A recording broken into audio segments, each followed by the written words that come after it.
Graduate Studies in Transnational Education, and the International Relations Office of Far Eastern University. It aims to promote the initiatives of FEU for strengthening academic publication, delivering academic programs in education, and creating international interfaces.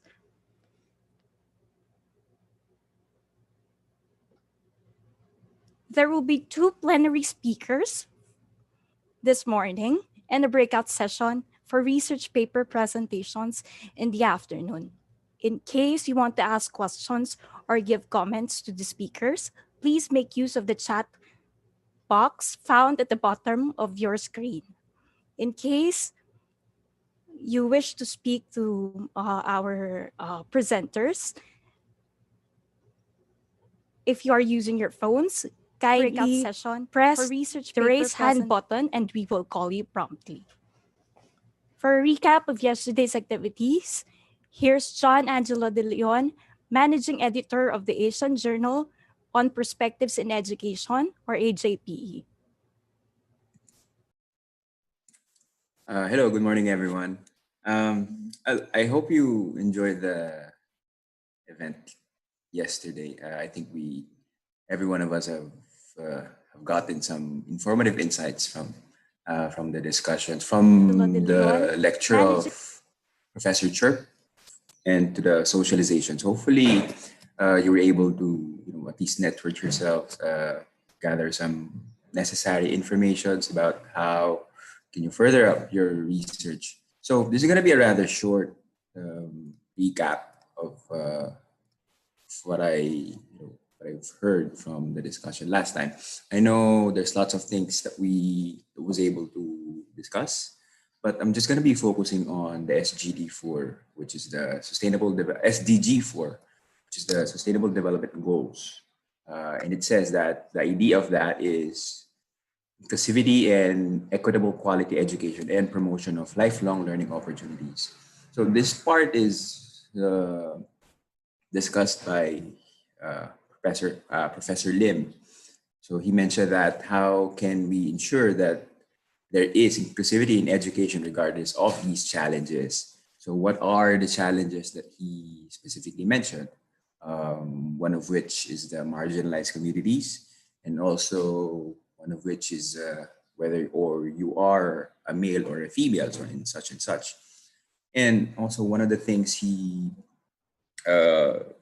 mentioned also is the impact of COVID-19 on the education sector, primarily on the SDG4. So what he said that it greatly affected these facets. The challenge is how can we insert these facets on the future? So as we necessarily and hurriedly think about those ideas, the more we accustom ourselves to the normal that we are currently in, the more things and the more challenges that arises as far as bridging the existing gap from the new existing challenge from the part that we had done before, which is the pre-pandemic scene in the education sector. So also,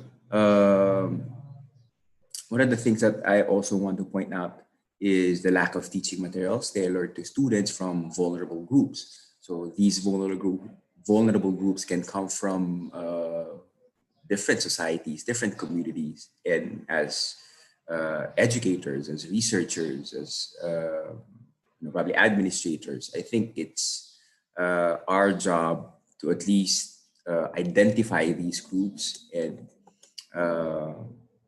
bring some help, or at least make them understand that education in general is there to help them as far as bringing them to the future as far as teaching is concerned and learning is concerned. Okay. Also, the need for alternative modes of assessment. And as far as we are concerned nowadays, we are always in our computers. That one of the modes of teaching is obviously it's remote teaching. So probably the things that we are doing before the pandemic might not be, relevant at least for today. But not necessarily there's a big change in that, but there's a slight change. So we have to rethink the assessments that we're currently doing. So just to repeat what Dr. Chirp was mentioning last time, uh, he specifically mentioned this question that are all assessments need to be summative or formative in nature? So our assumption is that whenever we have assessments on our classes, we always, factor in those two parts. So as a teacher, as an educator, I think we have to rethink those assessments that we are giving to them, and also the relevance of the curriculum to the changing demands of emerging and existing industries, which shapes the workforce post COVID-19. And this is a very crucial factor in the sense that the curriculum basically shapes uh, what the education scene uh, might be envisioning about. So, yeah. And that highlights, lastly, the pivotal role of teachers in promoting quality remote learning. Um, I think as an educator, um, we do not have to we do not have to de-emphasize the quality, the importance of quality as far as the remote learning teaching is concerned. So, yeah, I hope you will enjoy the next few programs, the scheduled programs of the conference. And good morning to all. Magandang buhay and maraming salamat. Thank you for keeping us in check, Angelo. Our first plenary speaker is an internationalization and student affairs professional and scholar. She initiates complex university-wide mandate to implement a strategic internationalization plan, SIP 2020, at Memorial University. She enjoys participating in international conferences, learning, and sharing best practice in international education.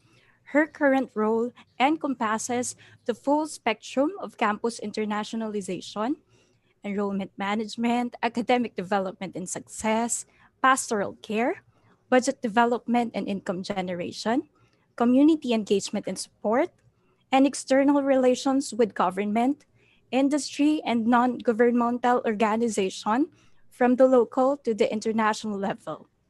Her research examines tensions of the internationalization leadership role. Her talk will be about shifting gears to support international students during the COVID 19 pandemic, a Canadian perspective. Ladies and gentlemen, Sonja Knutson. Thank you so much, and thank you very much for having me here today, for inviting me. I know it's morning for you, it's late night here in Newfoundland and Labrador. I'm just going to take a minute here to share my screen and get my presentation up.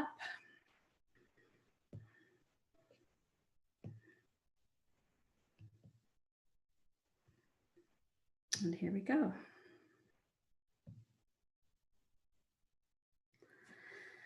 So like you in the Philippines, in Canada, we've had our share of COVID-19 woes. We have a second wave hitting now.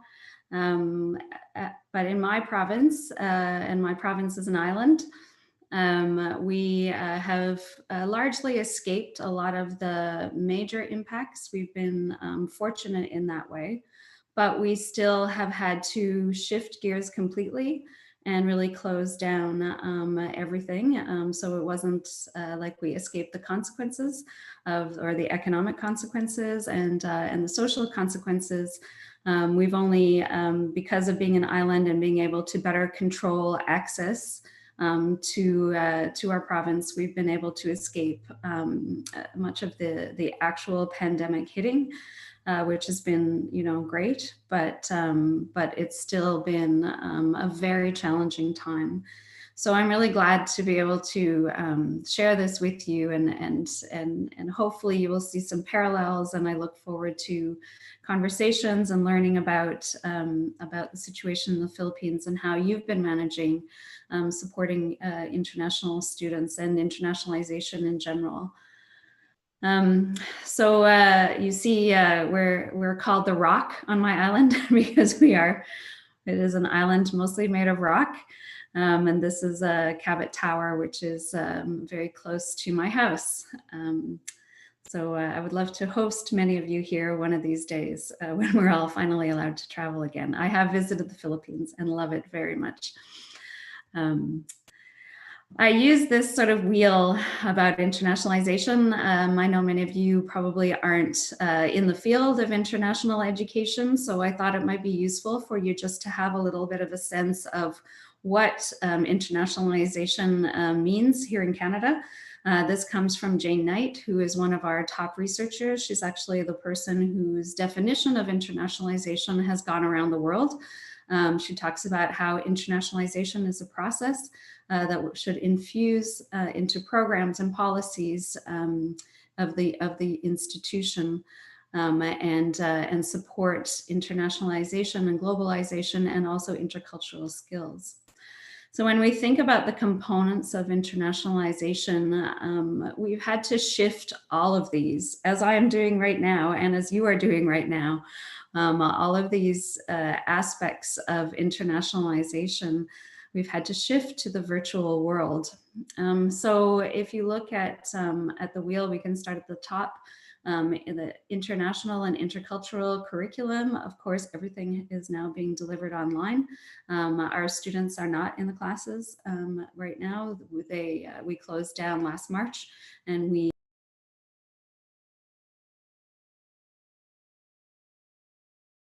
oops, sorry, I think I was muted there for a second.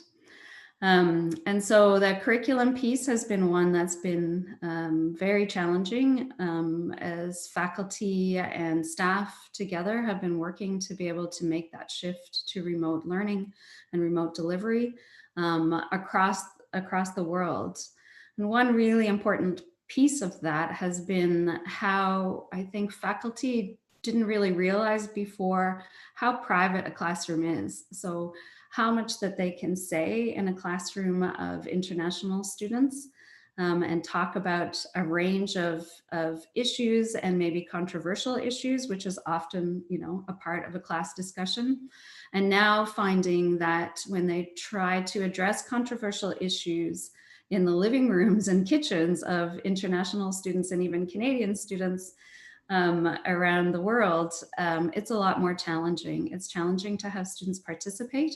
Their parents are often over their shoulder. And so that has been one major challenge. Faculty and staff international opportunities, well, those have been curtailed. We have just recently opened up travel very briefly and with a lot of rules in place, which I have to monitor.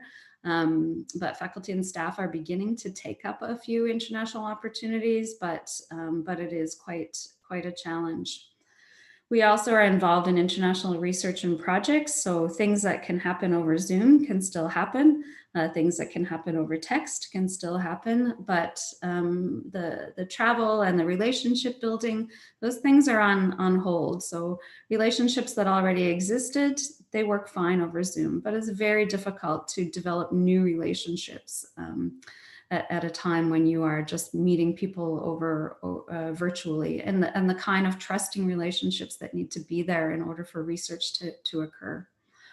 Institutional partnerships in a very similar way. We continue to renew MOUs and develop new MOUs, but again, there's very little activity that can happen right now. So we can do the paperwork and we can do the background work, but a lot of the real activities can't happen. Same with external engagement. This could be in the community or in communities in lockdown. It's very, again, everything is happening virtually and people are getting Zoom fatigue. And so again, challenging. And I'll skip up to the international experiences of home students. So sending students abroad is also on hold right now. We're not able to really send our domestic students abroad. For one thing, our partners aren't ready, and travel is difficult. And then the challenge if they got sick along the way would be disastrous. And so we're not headed that way. But today I'm going to focus in on my remarks on international students. At Memorial, like I mentioned, we're an island. My university is the only university in the province. We have about the entire province. It's a huge territory. It stretches from, if you can imagine the map of Europe, my province stretches from Istanbul all the way up to Poland. So it's a very large territory. And where I live in St. John's, the latitude is the same as the latitude of Paris. But because we're close to Greenland, relatively close to Greenland, we do get icebergs and icy waters and icy blasts of wind that do come down. So it's far from as warm as Paris, but part of our province is really quite far north and up in the Arctic, and we only have 500,000 people. So 3,500 international students, which is what we have, is really quite significant. It represents quite a good percentage of the population.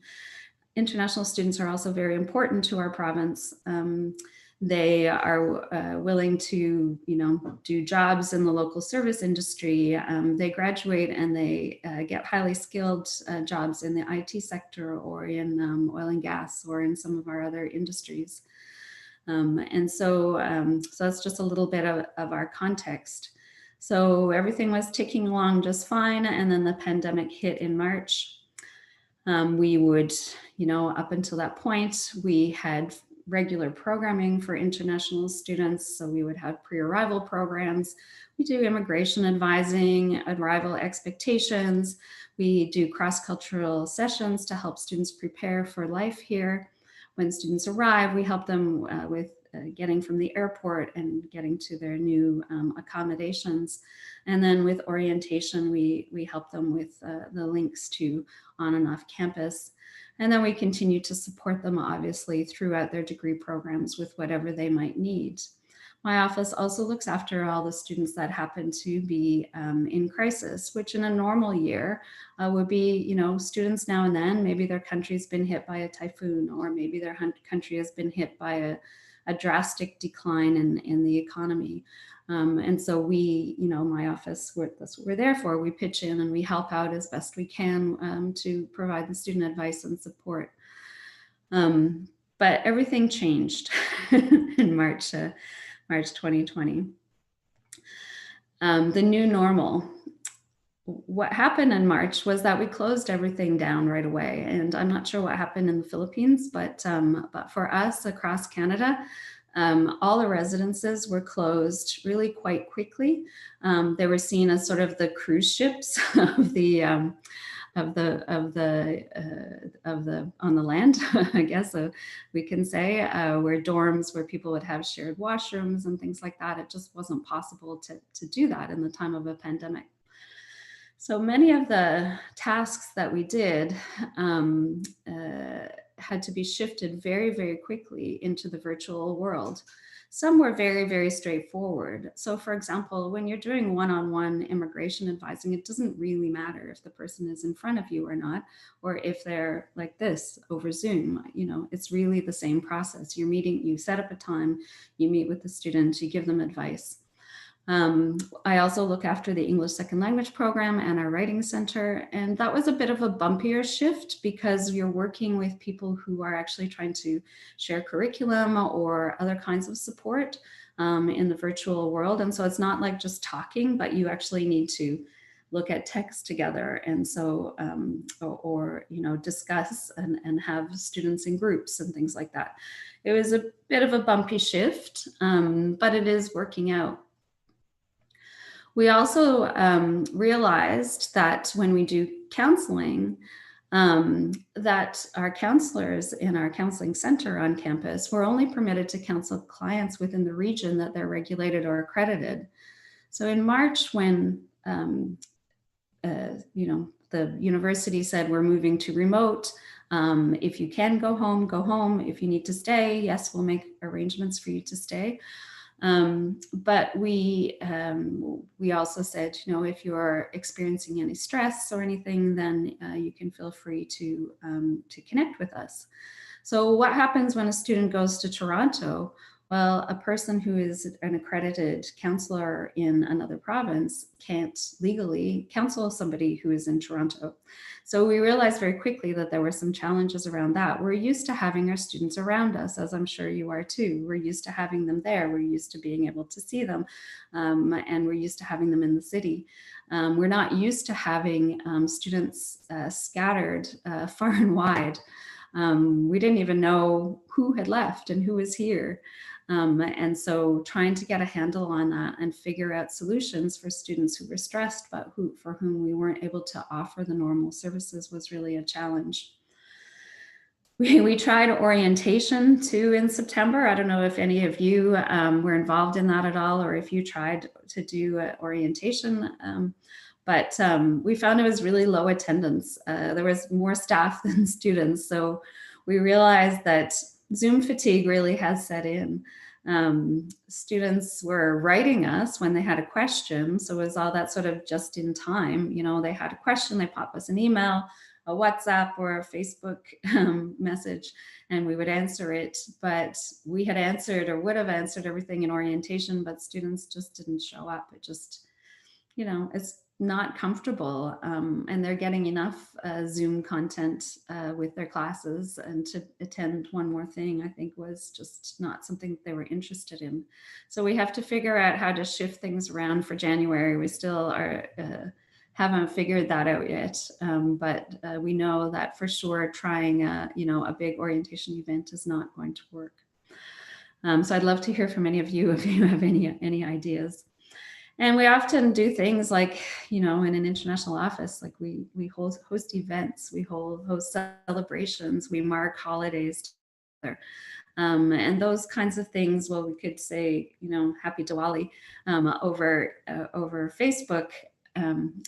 We weren't able to mark things in the same way. So the new normal has been really, really challenging in terms of how we've had to shift what we do to ensure that students are properly cared for. But the biggest thing was, like I said, 3,500 students, a significant number of them lost their home supports. And that doesn't mean that their parents necessarily lost their jobs, or though in some cases they may have lost their jobs. But what that means is that the parents, because of lockdowns around the world, were not able to necessarily go to the bank and take out money and then go to the money transfer place and send the money to the students. So students who relied on regular support from parents were no longer able to have that. So we sent out a call, and this didn't only affect international students. Canadian students were also impacted. And I'll speak a little bit more on that as well. But we did put out a call to Newfoundland, Labrador, to our province, and we to the community and to the Memorial community.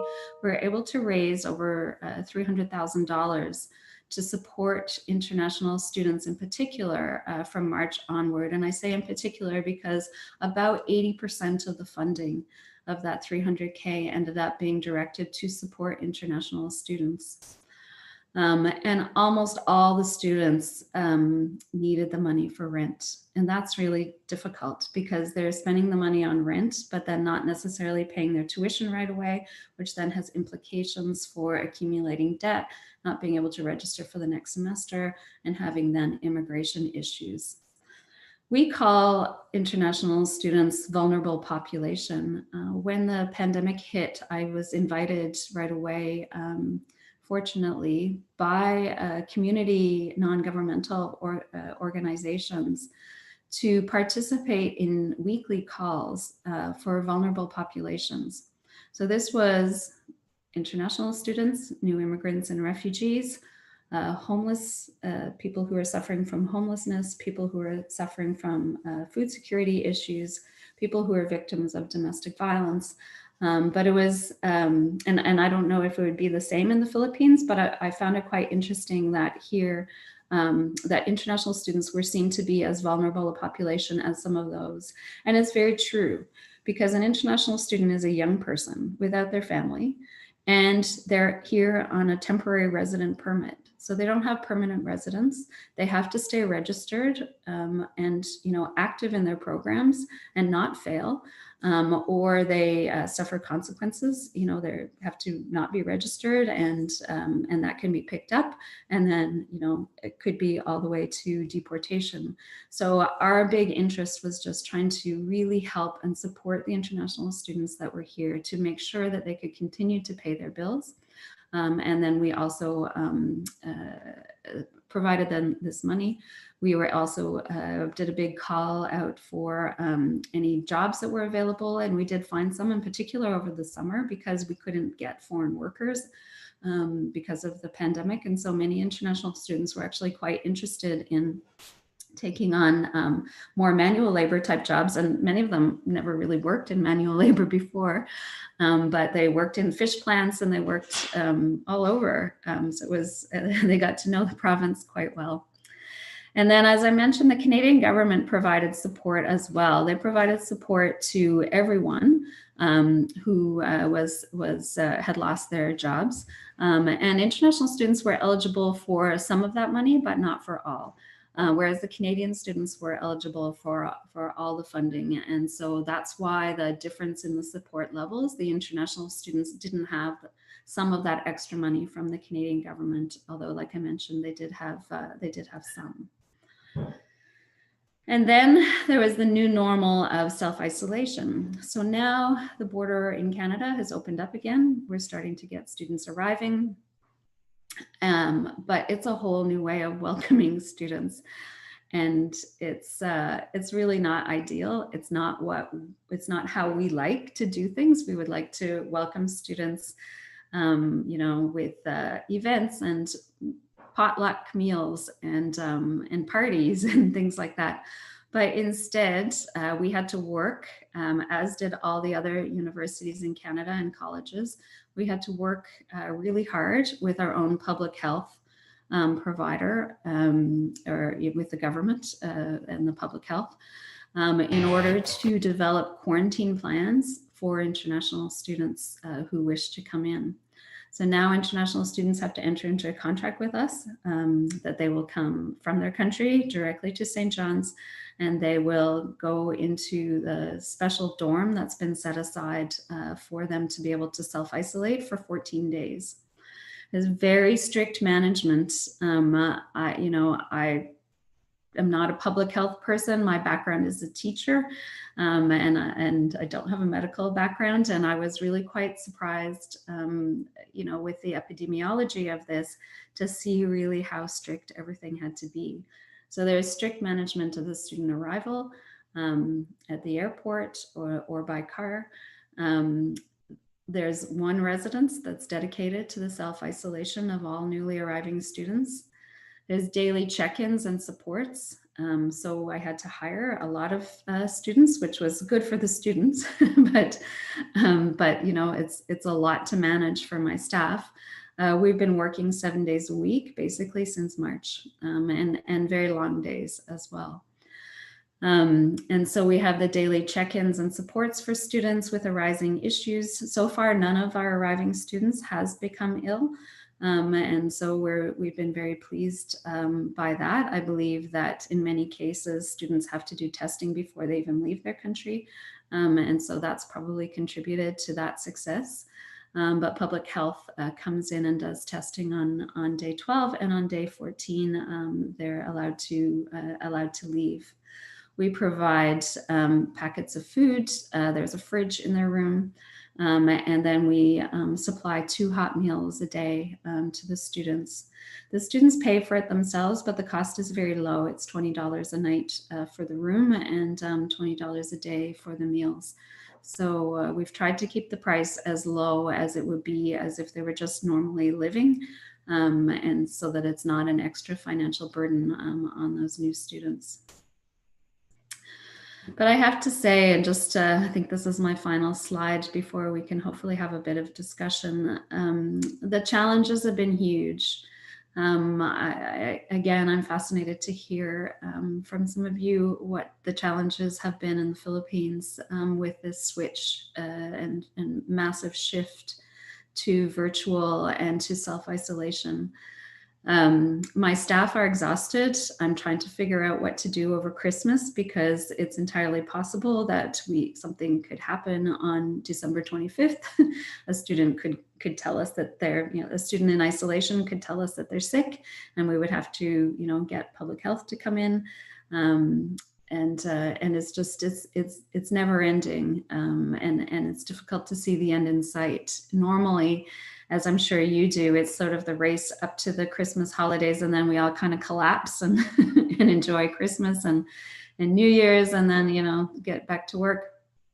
But this year we don't foresee that we're going to have much of a break, as students are still trying to arrive in time for the January semester. And while we are still virtual, there are some programs such as nursing and theater, music, and some engineering courses and some of our science programs which have labs that are asking students, if you can make it, do, because you're going to get too far behind if you're not in the labs. So there will be limited numbers of students on campus.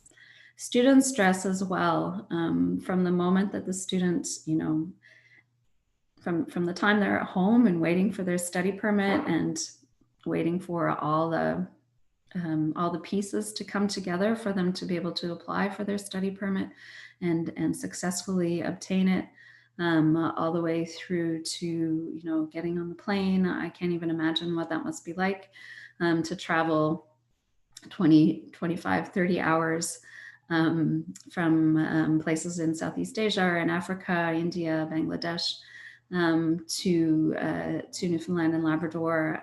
They must be just stressed and exhausted by the time they arrive. And I am surprised that more don't become ill. But we are really worried about student mental health through this, and that's why we have our peer supporters. They check in every day. If they don't hear from the student within 2 hours after doing a check-in, and the students know when to expect the check-in, then we escalate it, and we ask for a wellness check just to make sure that the student is okay, because they're there in their room by themselves, right? And so we really do worry about them, and we really take on that sort of pastoral care role very seriously.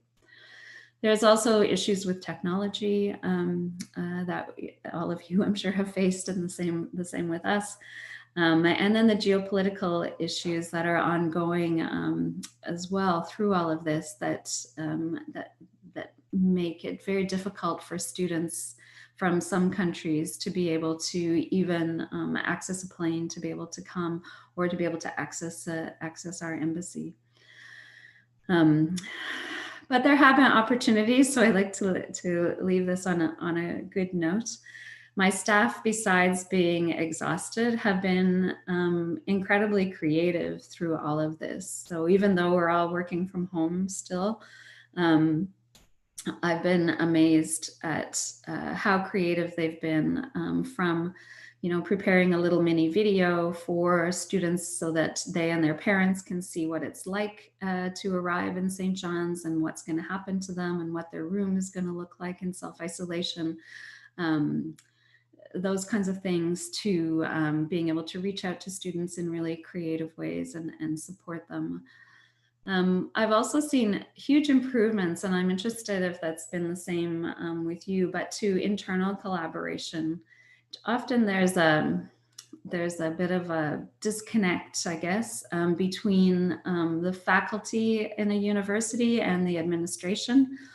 I've seen that really collapse through this pandemic, and I guess that's sort of like we're all in this together. But I've had more opportunities to be able to speak to faculty and support faculty.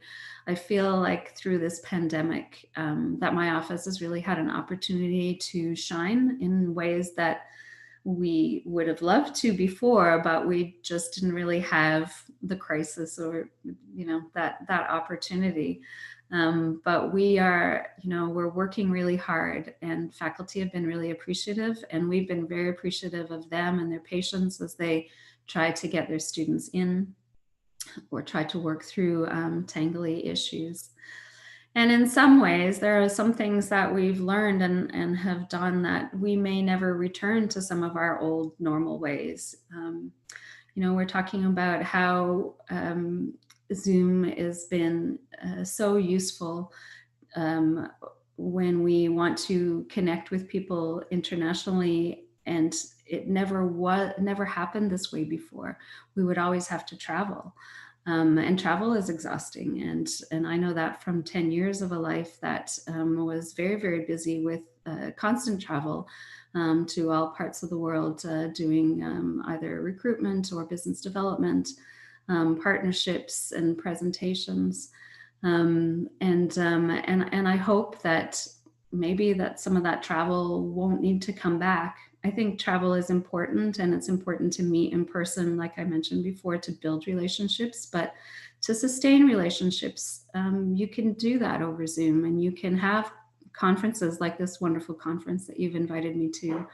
And so some of those things I do hope will continue. So thank you very much for your attention, and I'm happy to take any questions. I haven't checked the chat, but I will also stop sharing so that I can see. Thank you. Thank you for shifting our gears with your discussion, Sonja. You mentioned about privacy in an internationalization classroom. How has it changed now that we are working behind our screens? Like, how were you able to keep up with the new normal virtually? Yeah, it's a good question.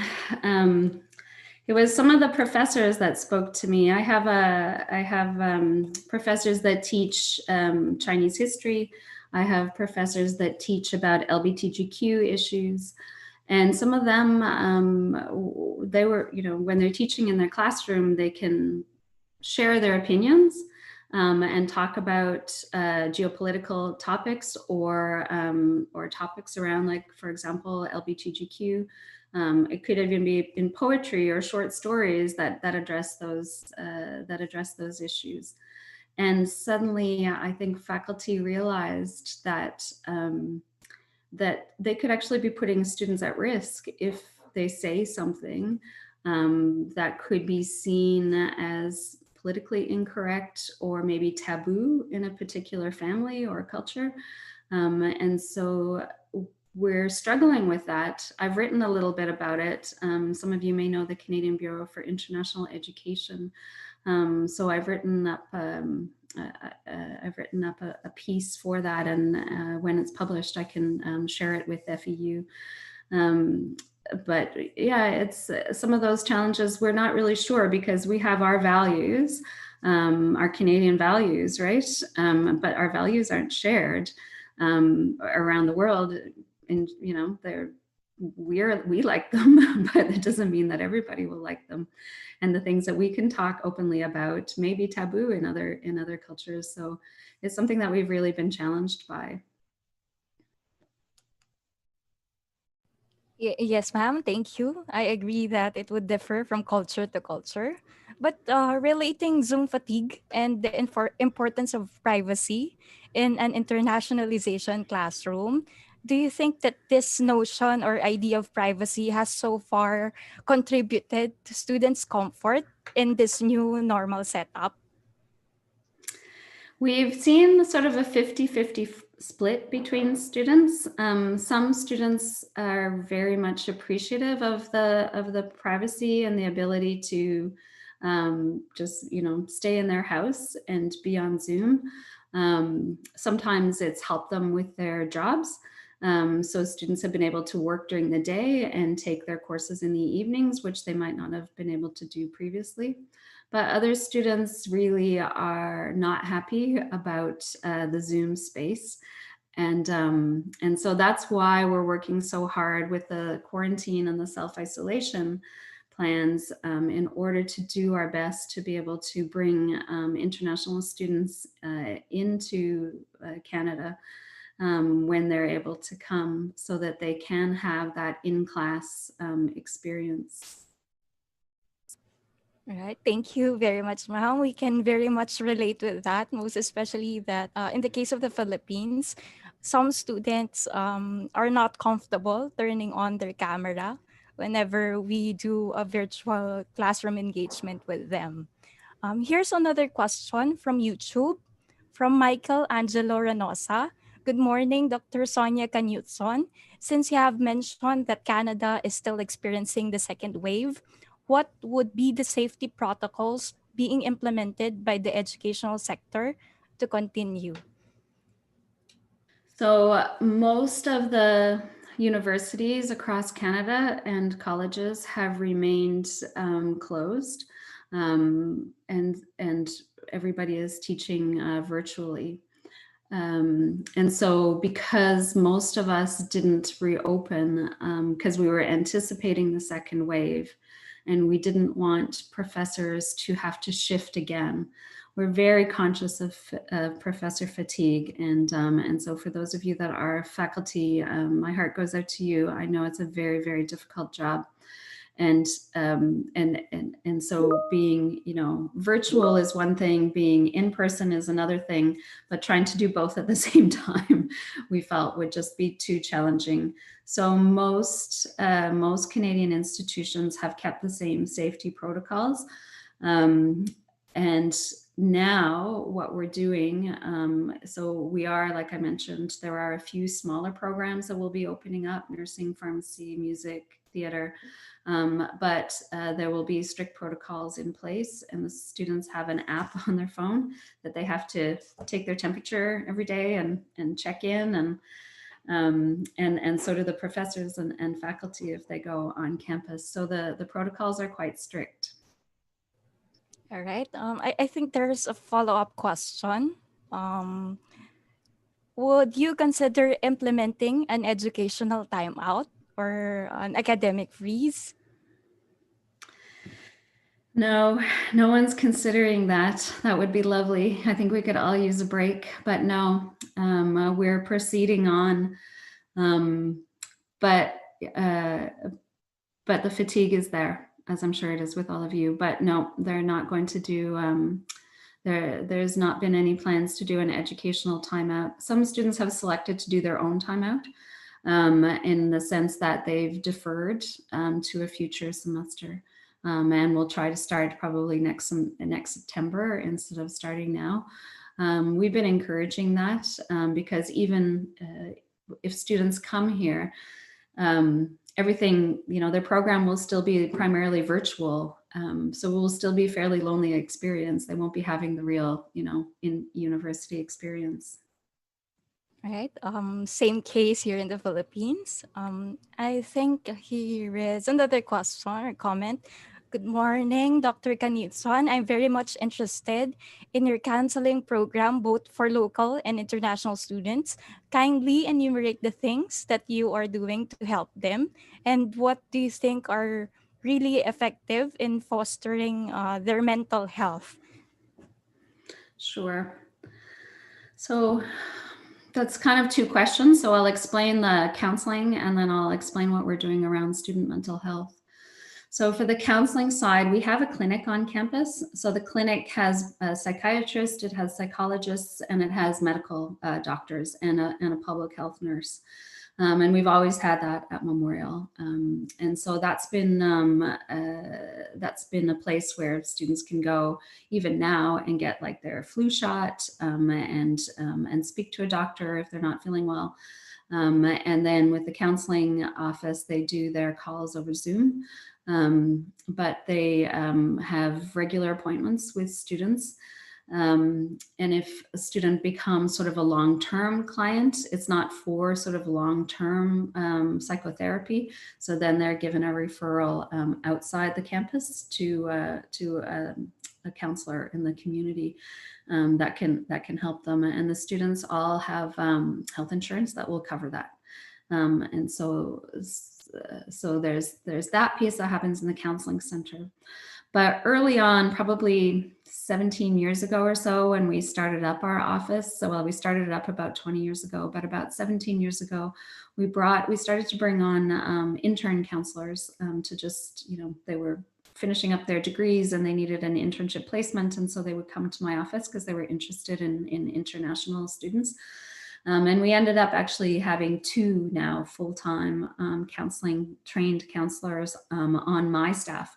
So they have other kinds of jobs too. They do all kinds of supports, and they do social supports, and they do outreach to the community. But also if there's a student in crisis, then we do have people just in-house. And again, my counselors that are in my office are not for sort of ongoing counseling care, but they're for crisis care. So just to make, to be that contact person to support a student who is in crisis. And they've been quite busy.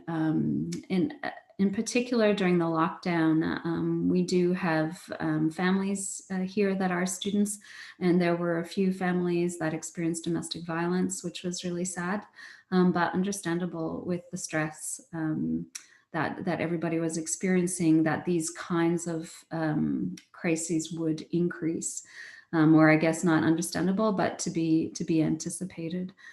And then in terms of student mental health, we try to do a lot of check-ins with students. So we have peer trained students who are peer supporters, and we ask them to check in with their peers. So that's been helpful. Also, even at our president's level, the president of the university and others, other associate vice presidents have been having sort of open, what we call town halls. So these are just sort of large meetings where students can come on and just talk to the president about their challenges or their problems. And the president, Dr. Timmons, she's excellent. She is very understanding and very caring. Her background is teaching, and so she speaks to the students, and I think that that's been really helpful, that the students know that even at the president's level that they're cared for. But there's not a lot else that we can do because we're not seeing the students physically. And so we are trying to continue to keep a big presence, on Facebook and on Twitter, and to say, like, if you need support, we're here, ask us anything. And when they do write, to make sure to respond to them in a very caring manner, I think is also really important. Yes, we train our peer counselors, and we do have a program for their training, yes. Right, ma'am. It's good that we get all kinds of academic supports of all sorts that we need. Here's another question. Do you think that the current academic workload of students are not adaptive to the present context? That is today during the pandemic situation.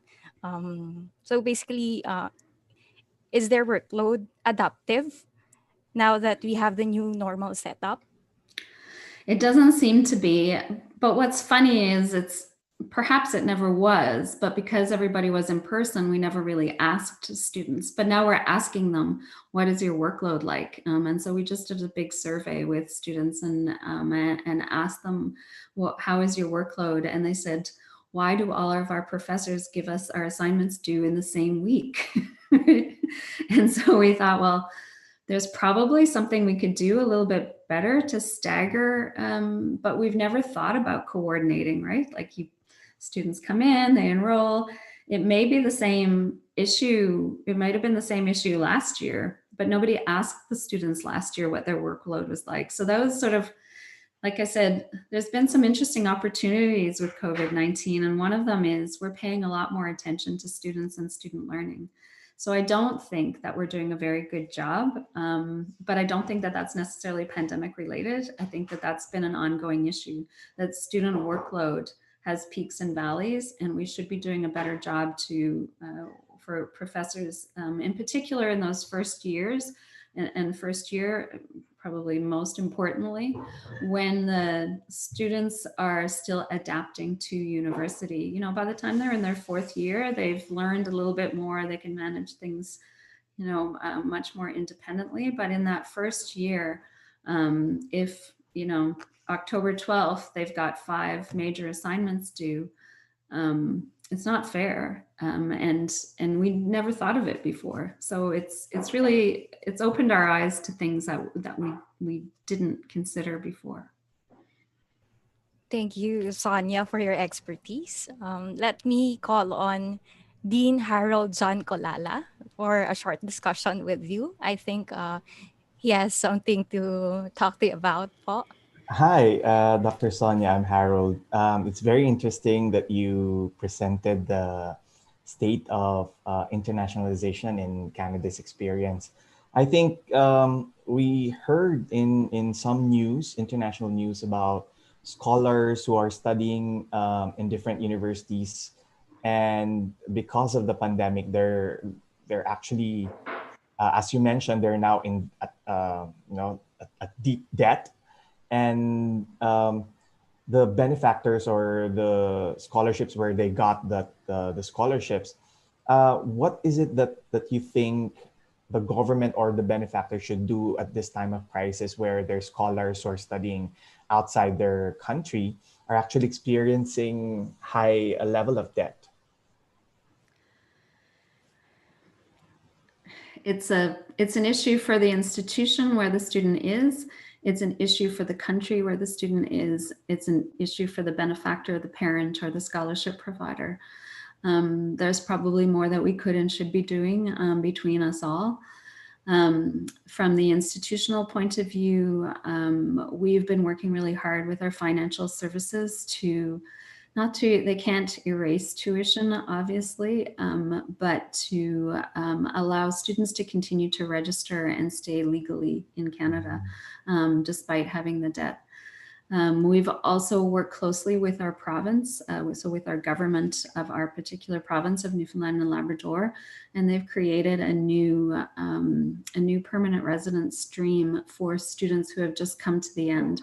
So we can't, again, erase the debt, but we can help them to, if they've, if, for example, maybe their benefactor just can't send money at all right now, and maybe not for a few more years.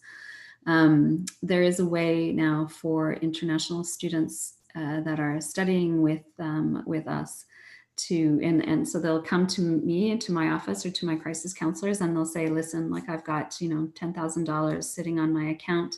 I can't register. I'm not allowed. There's a hold on my account. I don't see any light at the end of the tunnel. Then we can recommend them to this new provincial permanent residence stream, and it's really for students that have become destitute through no fault of their own. This is nothing that on them. They are the victims here, and so and they're vulnerable. And so that's another thing that we've worked hard with our province to be able to do. So what will happen with these students is that they'll be fast-tracked to permanent residence, and they will be given a work permit.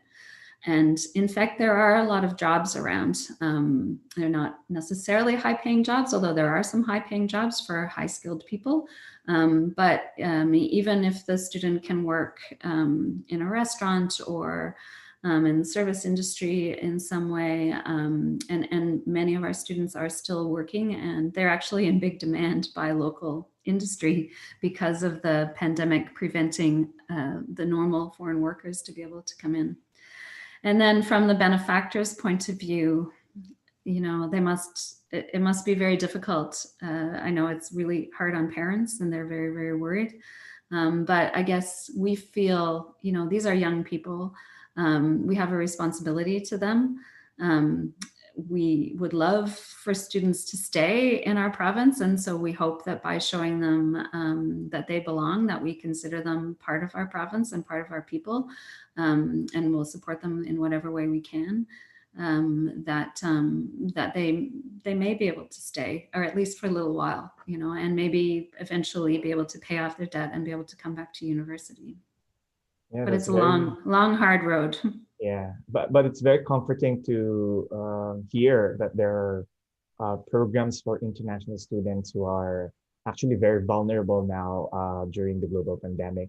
And we thank you for doing such this good deed for the international students. And we thank you that the Memorial College is very close to the heart of Far Eastern University, and Yes. we are happy that at any time of by next year that we're allowed to travel, please come and we'll definitely host you. And I think most of our participants there are very excited about to know the programs that you just shared, and we thank you for sharing that. My pleasure. And I'd love to bring my president with me to come and visit you as well. Of course, of course. As soon as we're ready to travel, we will definitely host you here at Far Eastern University. Thank you, Dr. Sonja. Thank you. Saibel? Right. Again, many thanks to a very substantial discussion with you, Sonia. We will now proceed with the awarding of certificate.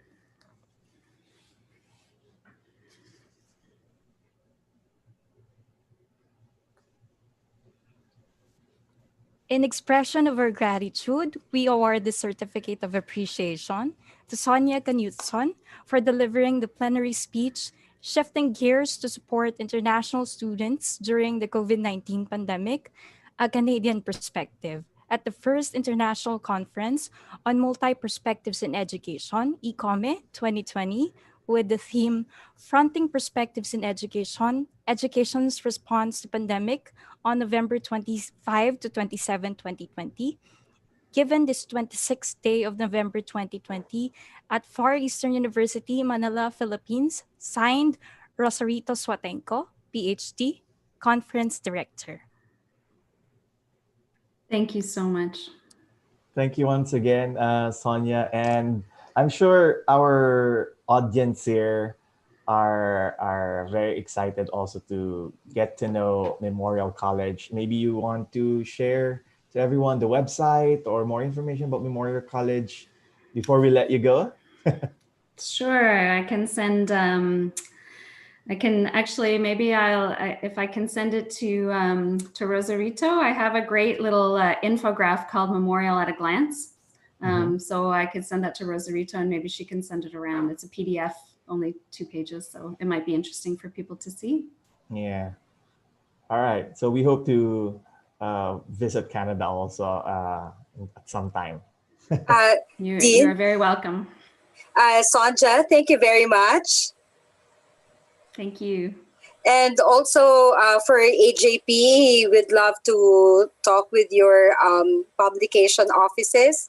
If you have more than one, and AJPE and your publication offices can, talk about these things and try to put up something, then would that be interesting?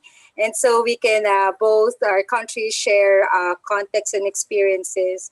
And we can make FEU and your university something like we push for this so that we can share our stories, the narratives of our students to everybody else. I would love that. That would be great. Yeah.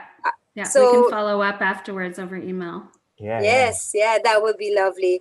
And we love to visit your country as well, Sonja. And we want to see you there and talk to you and talk to your students and the people in universities. And also, like what the dean said, we also want to welcome you as soon as this pandemic is all over. We want to, have grab some cup of coffee. Oh, there's one question here. I think they're very interested. Can we ask how we can best pronounce your name and surname? Yes, no problem. My first name is Sonja. So I pronounce the O like a long O, so Sonja. And my last name is Knutson. So canoe, like when you're in a canoe, like a very Canadian activity. Okay. So Knutson. Knutson. All right, for everyone who's very curious about how it's pronounced. So there you go, Dr. Sonja Knutson. Thank you very much once again. And we hope to catch up with you soon. Thank Thank you you. so much. Goodbye, everyone. Thank you. All Cyber? right. In the meantime, while we are waiting for the second plenary speaker, let's have a health break for around 5 to 10 minutes. That be okay, right? Let's have it. Let's take a cup of coffee while we're waiting for the second plenary speaker. We'll be back in 5 minutes, five We to ten can minutes. can we flash again the highlights for yesterday for the other guests who are here or the participants are here who wants to see what happened yesterday. So we have a video for all of you, and maybe you can see your faces there because we post some photos on that wonderful recap for yesterday. All right, let's flash it.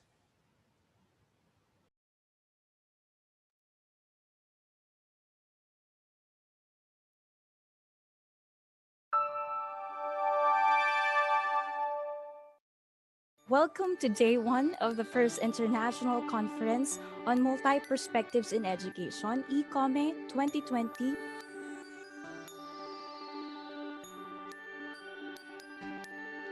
The theme of ICoME 2020, Fronting Perspectives in Education, Education's Response to Pandemic, focuses on bringing together academic minds to have a deeper understanding of education in the context of a global pandemic.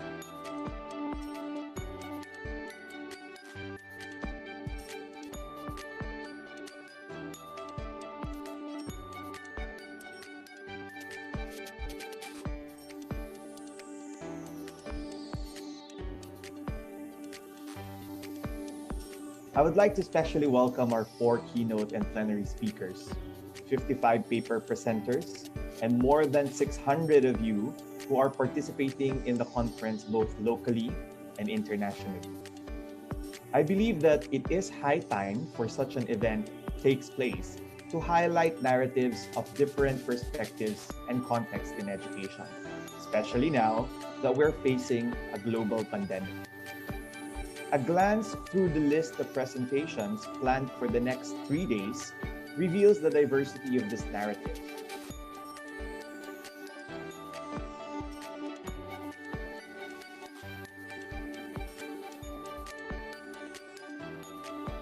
The like the next part of the triangle on your left hand side, the whole notion of equity, right? How could you ensure more inclusive type of quality education for all, regardless of whether you have special needs or not, regardless of whether you are male or female, right? Regardless of whether you are from the community, right, based on race, social class, or like the so-called the religion.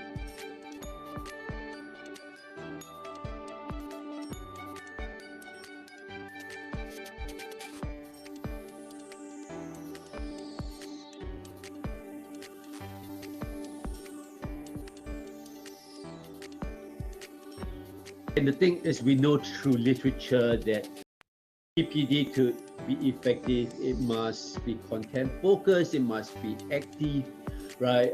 There must be coaching and expert feedback. There must be reflection, there must be collaboration, and it must be done over a sustained period of time. Or teacher professional development at scale, it does have the potential to be able to address issues and challenges in the education sector with respect to equity, quality, and efficiency.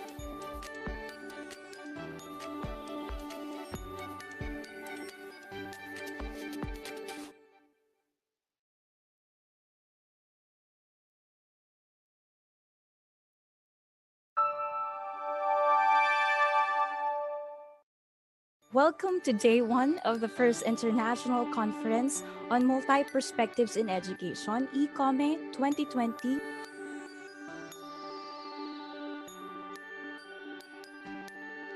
The theme of ICoME 2020, confronting perspectives in education's response to pandemic, focuses on bringing together academic minds to have a deeper understanding of education in the context of a global pandemic.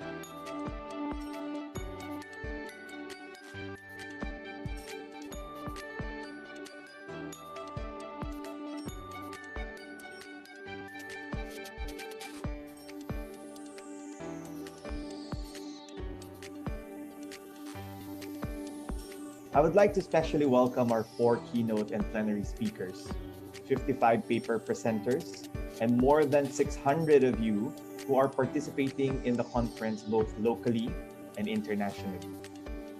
I believe that it is high time for such an event takes place to highlight narratives of different perspectives and contexts in education, especially now that we're facing a global pandemic. A glance through the list of presentations planned for the next 3 days reveals the diversity of this narrative.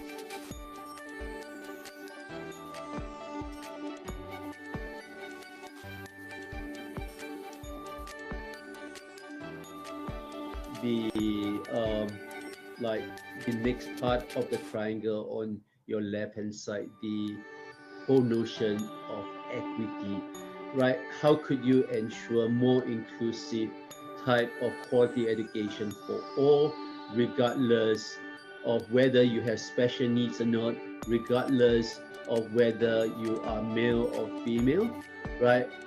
Regardless of whether you are from the marginalized communities, right? Based on race, socioeconomic class, or uh, like the so-called the religion.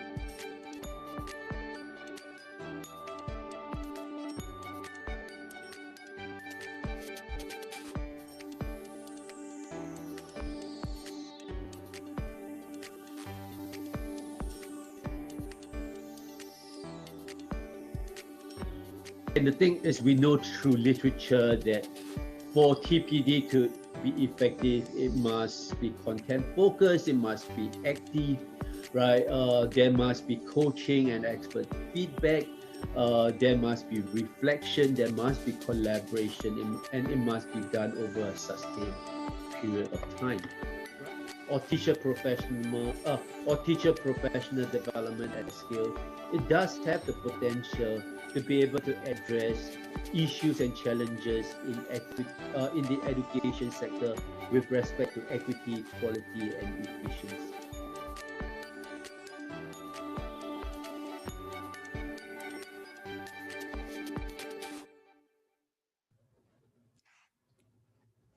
Hi, participants.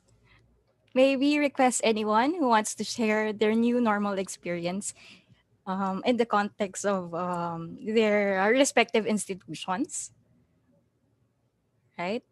If you want to share your experiences, kindly type your name in the chat box. And once your name is recognized, please unmute yourself so you can share your experiences with us.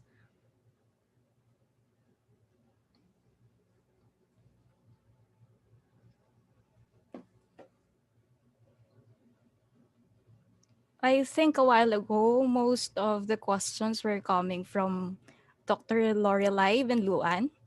Maybe, ma'am, you can share with us your experiences in UP with regard to the changes you have encountered in the new normal setup.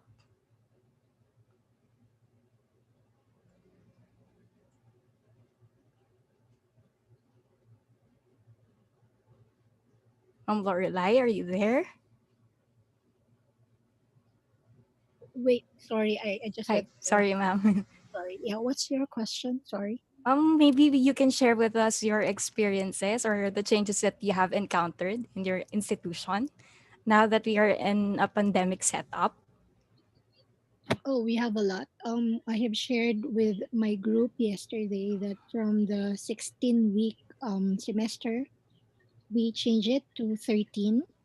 And then faculty members are really very much encouraged to show compassion to our students. And so we also agreed to have this half half, like with the 13 weeks, perhaps we can have only 5 or 6 asynchronous and synchronous classes. And then, we have to really check in with our students if they can cope with it or not. And so we also had a lot of plans, like um, asking the students and the teachers and the staff also how we can go along with the changes that we are facing. And we also had a lot of needs assessment in place before the semester started. So there are students who mentioned that they need only USB. The others, they need the printed course packs because the modules in UP are called course packs. And some, they can really have synchronous classes. So there. And then every now and then, there are also staff who really go to work like twice a week. Some, they go, those who have administrative posts, they only go there to sign some vouchers and when we are needed, something like that. So Thank therefore, you. Thank you for your sharing, Dr. Binduan. So at some yeah, point, we really need to have recalibration of our activities, right, ma'am? yes po. I think there will be an announcement coming from Dr. Rose. Good morning, dear participants. Our second speaker is in already, and I would just like to mention that AJPE is open for accepting publication, and would like to talk with you from coming from different institutions on how can we work together as publication offices of academic institutions to be able to share the pandemic stories of both our students and faculty. So, and our managing editor will elaborate on this in his presentation tomorrow. Thank you. Thank you very much, Ma'am Rose. Right, on to the next speaker. Our second plenary speaker earned his Ph.D. in Applied Linguistics in De La Salle University, Manila, and was awarded the Brother Andrew Gonzalez FSC Distinguished Professorial Chair in Linguistics and Language Education by the Linguistic Society of the Philippines and De La Salle University in 2019. At present, he is a lecturer in social linguistics at the Tokyo University of Foreign Studies, fellow of the Royal Society for the Arts, director of the Philippine component of the International Corpus of English, compiler of the Philippine parallels to the Brown and the Before Brown Corpora, and the corpora of expanding circle Englishes, and the co-compiler to the Malaysian parallel to the Brown corpus. His teaching and research have focused on social linguistics, migration linguistics, world Englishes, English linguistics, and historical linguistics. For this session, he will talk about rethinking migrant linguistic integration programs in post-pandemic times. Ladies and gentlemen, Dr. Ariane Macalinga Borlongan.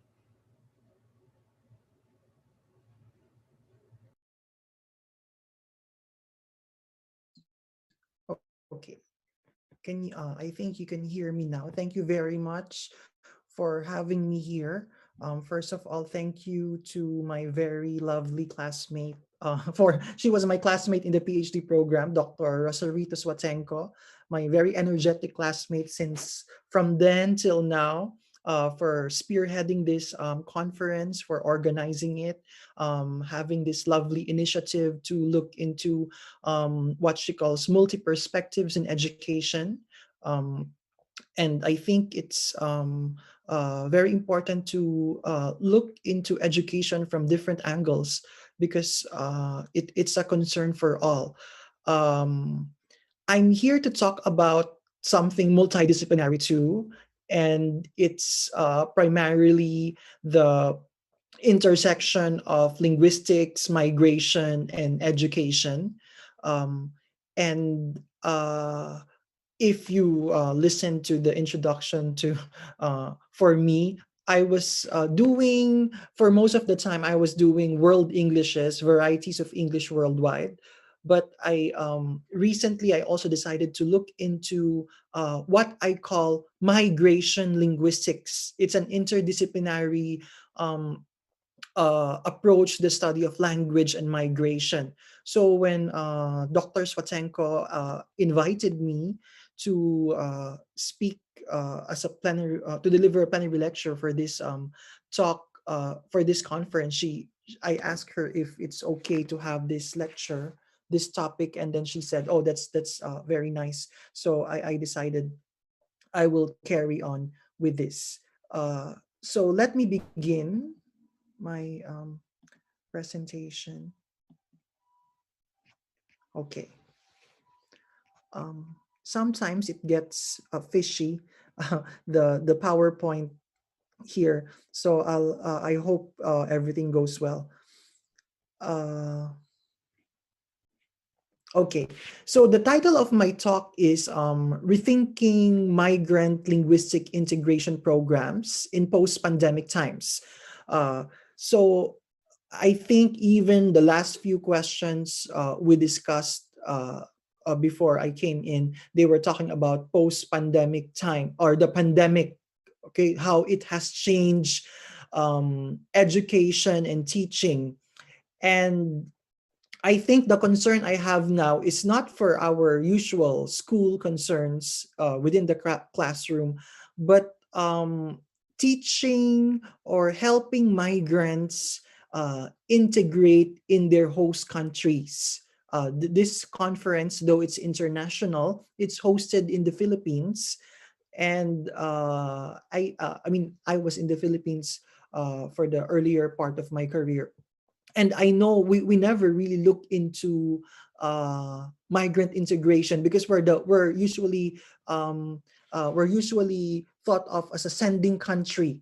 Okay, so just a moment. We're usually thought of as a sending country and never a receiving country or a host country for migration. So I hope you don't mind. I just want to not play the slide because sometimes it's difficult to control. Let's keep it this way. So I wanted uh, to discuss these issues with you today. First of all, I want to discuss the various issues confronting migrants in the midst of the ongoing COVID-19 pandemic. I identify lessons from all these experiences and draw implications and suggest recommendations relating to language in the context of migration. And of course, I propose a linguistic integration program for migrants with special focus on crisis and emergencies. Okay.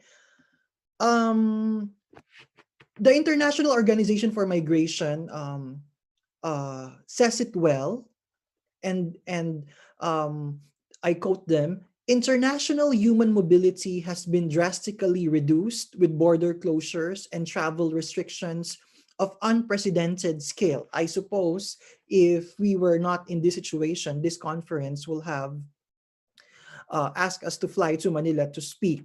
Okay, it's both good and bad. I think these Zoom conferences have allowed more participation from other people who may not be able to travel.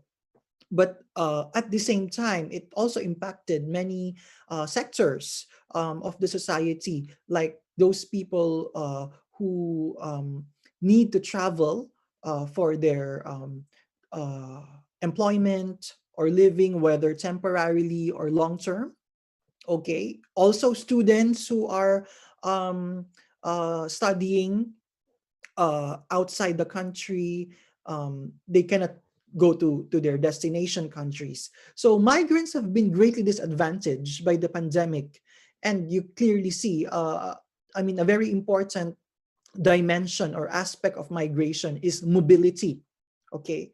So uh, migrants are greatly impacted. I'm a migrant too. You know, I'm in Japan, and the pandemic's most severely affected sectors: health, services, tourism, transportation, production, are usually served by migrants. Okay.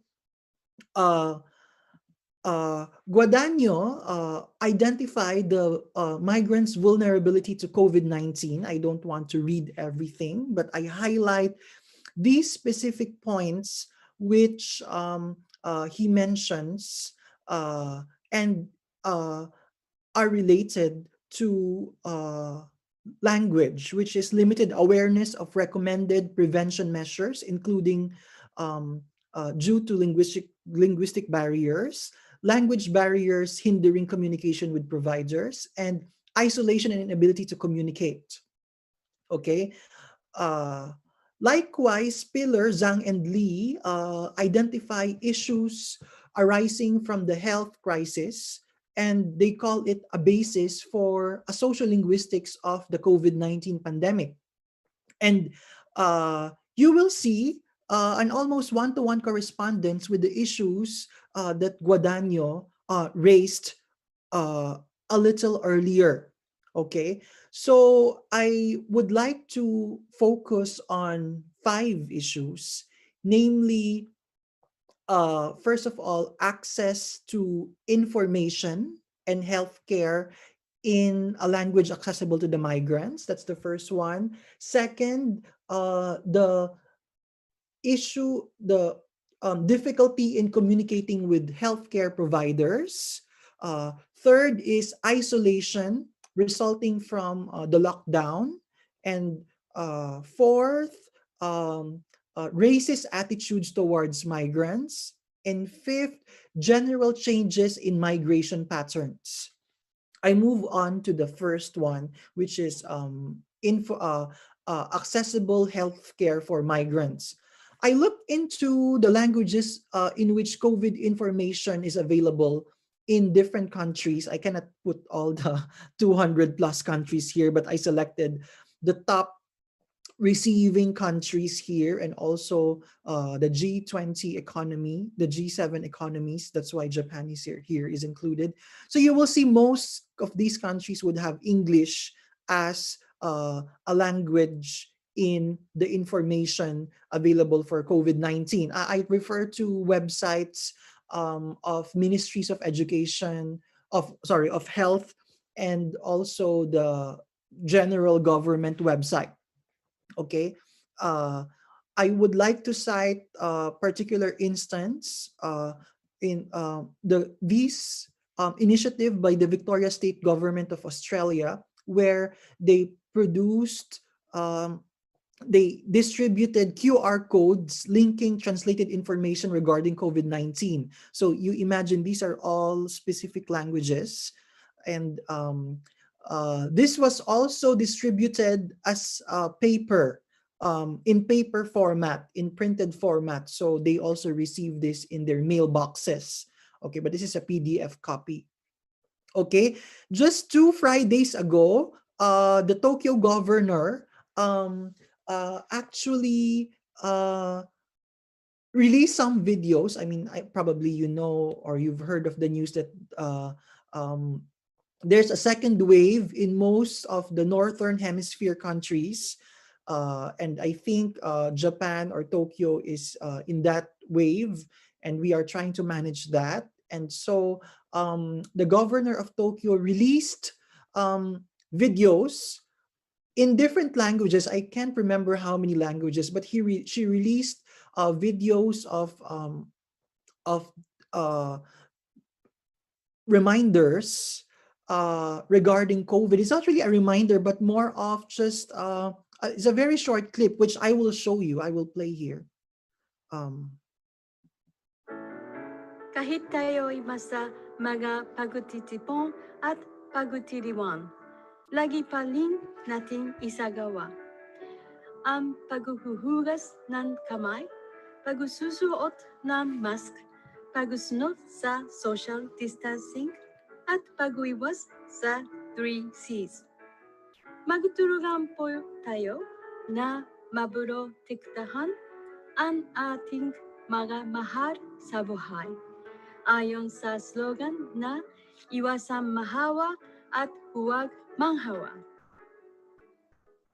Okay, so you will see it's not really very informative, but I think the value of these videos is that the governor reached out to migrants in their own languages, and not only produce materials but also gave videos of her speaking in their language. It's a very heartening um, thing to hear.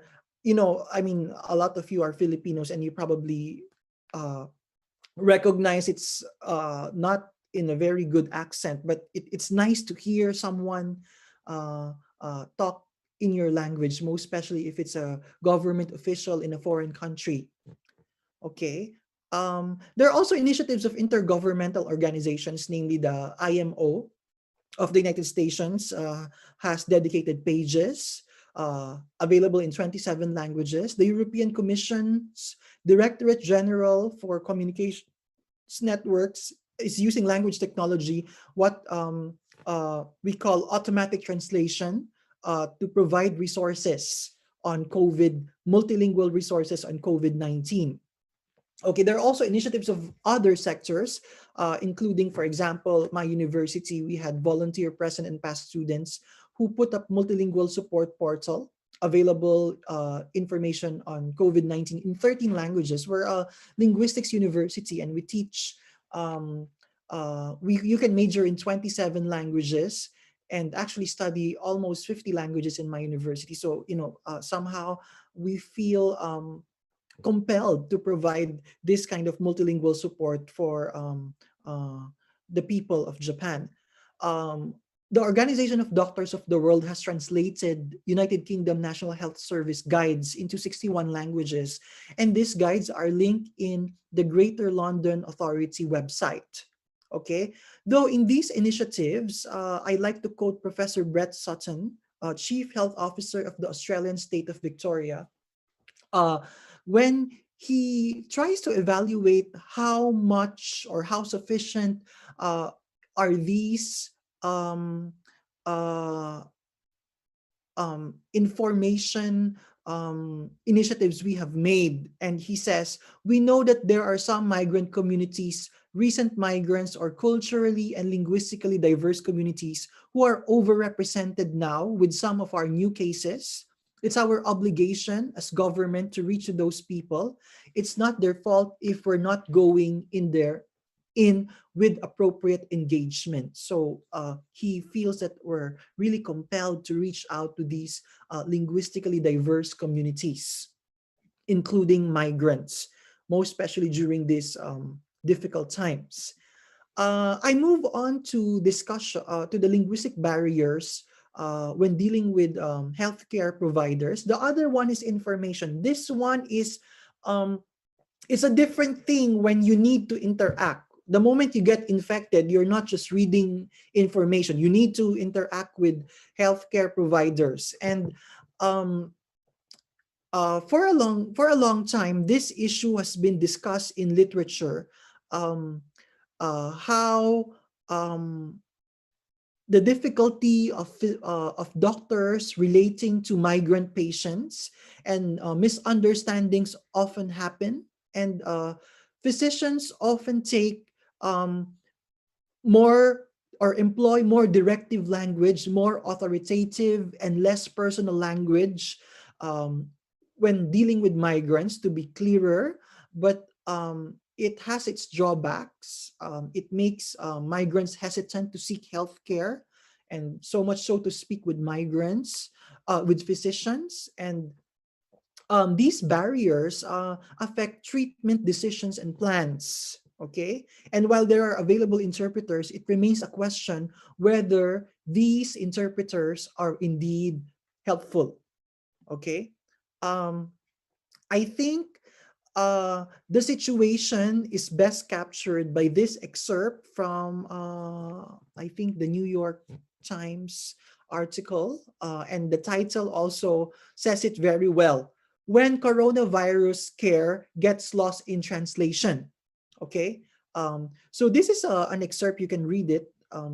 Uh, is a situation where a doctor will have to say something to the patient, but he needs to repeat it twice, because most COVID patients don't speak English. Most of Dr. Martin's patients don't speak English, so he has to say it uh, to the patient and sometimes to an interpreter on the phone.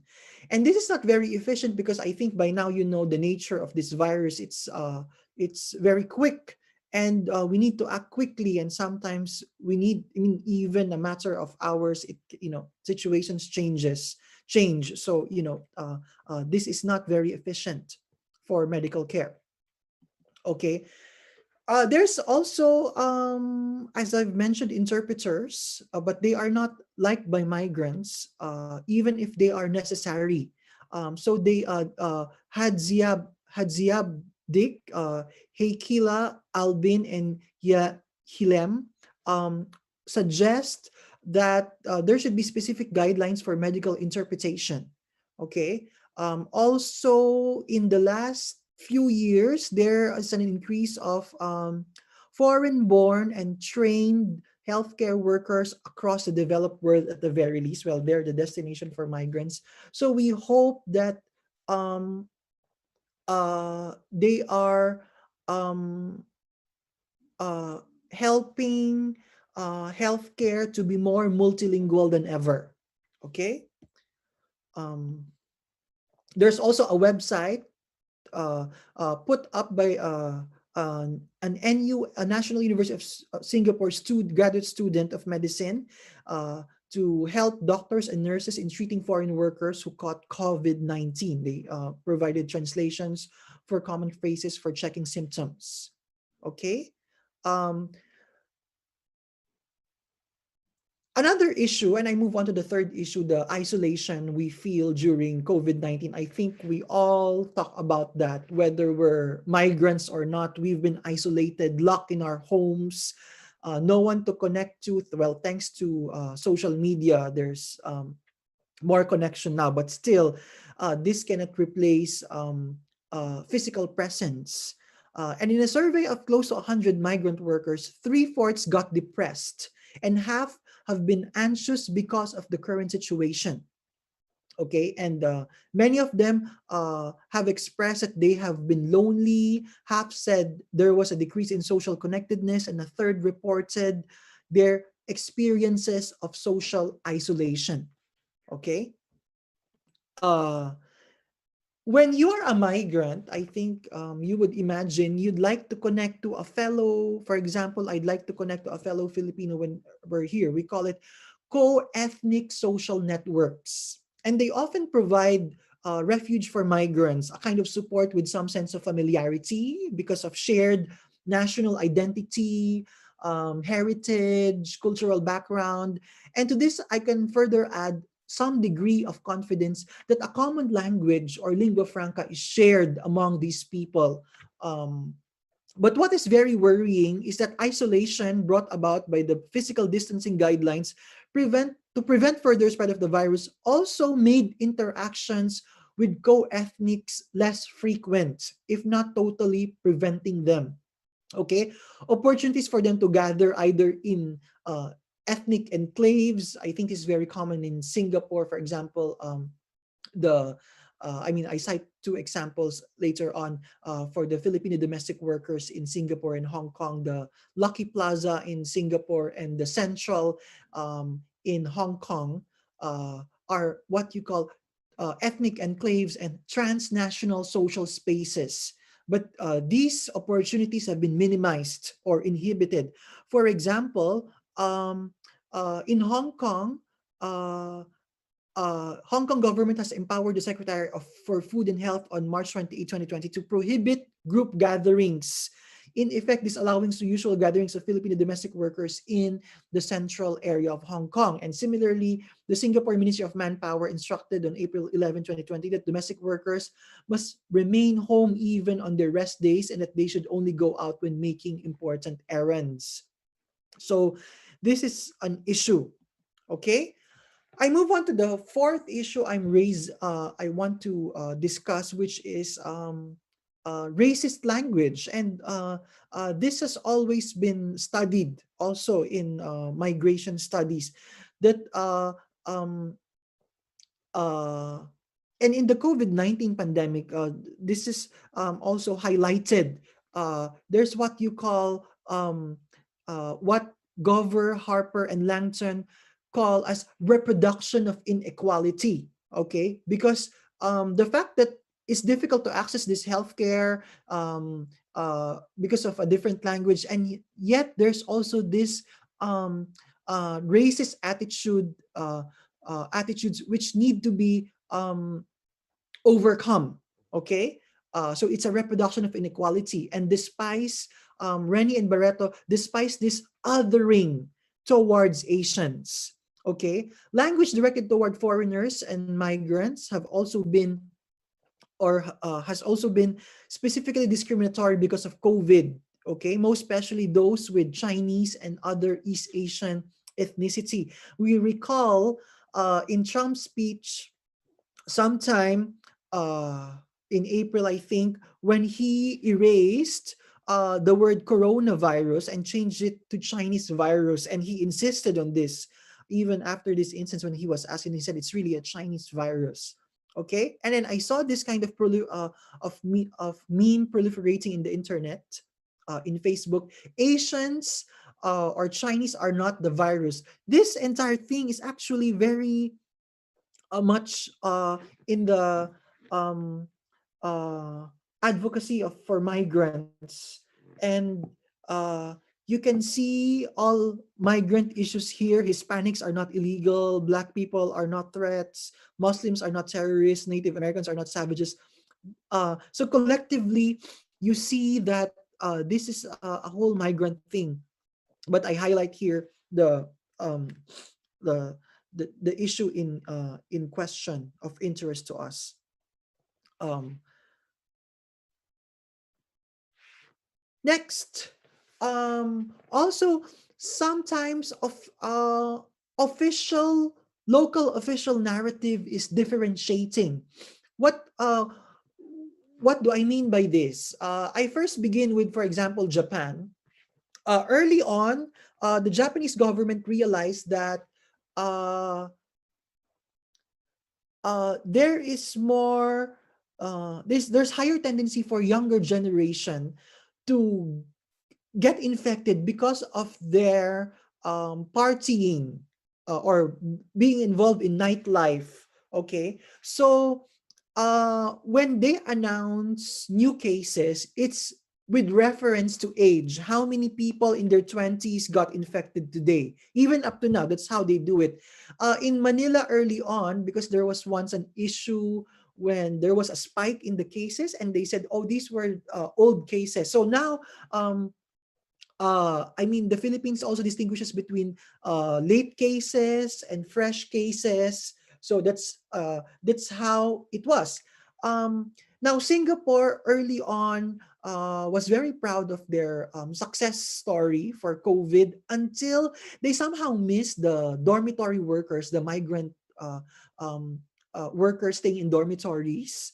And then there was a spike in the cases in Singapore because of these um, workers. So they decided to call to refer to cases that's not the dormitory cases, the one that's the population at large, as community cases. Okay, so they distinguish between community cases and dormitory cases, and also people with foreign travel history. Okay, and though it made the number of cases a little less alarming, but also the use of community is a little loaded because it means it's a concept of belonging. So going back to what uh, um, Rennie and Barreto said earlier about othering, this local kind of narrative also made different, this differentiating narrative uh, um, made uh, made othering more felt. Okay. Now there also have been changes in there also has been changes in or have been changes in the um, patterns of travel because of the global restrictions, border closures. So you see these travel restrictions and border closures, you don't really realize that um, it lessened linguistic diversity. At First and foremost, there are fewer tourists coming, so you don't hear those foreign languages. But also the migrants, there are fewer migrants now because they were not able to come back here. They were out on winter vacations. Students were out on winter vacations and they were not able to return here. So there are fewer foreign languages heard and spoken. Okay, which is had impact on the linguistic diversity of cities, of cosmopolitan cities. And then in particular, because this is an education conference, I think it's also worth highlighting that a lot of students who travel to another country uh, to study uh, will have less opportunities to study the target language they have. Uh, for example, a lot of foreigners who come to our university study Japanese, and now they are learning Japanese in their own countries. Ideally, they should be here learning the language in our university, and when they go out of the university, the everything is in Japanese. So they're robbed of their opportunity, and they have a predefined period in learning. Or in being a student in our university, it's just 4 years. You don't extend it because the program continued. I now draw some post-pandemic implications and recommendations. I think it's important and essential to keep migrants updated with multilingual information. Okay, it's impossible to make available health information and healthcare in every migrant language represented in the host country, of course. But at least the goal is to translate it to as many languages as possible. Um, uh, um, and also it must be clearly directed by legislation and policy. Okay, not just a vision. Okay, and this will not only benefit migrants but also the local population, especially now that the world is becoming more and more multilingual than ever. Okay, who knows? These translations might also be useful for non-migrants. Linguistic integration program for migrants, which I will discuss later on.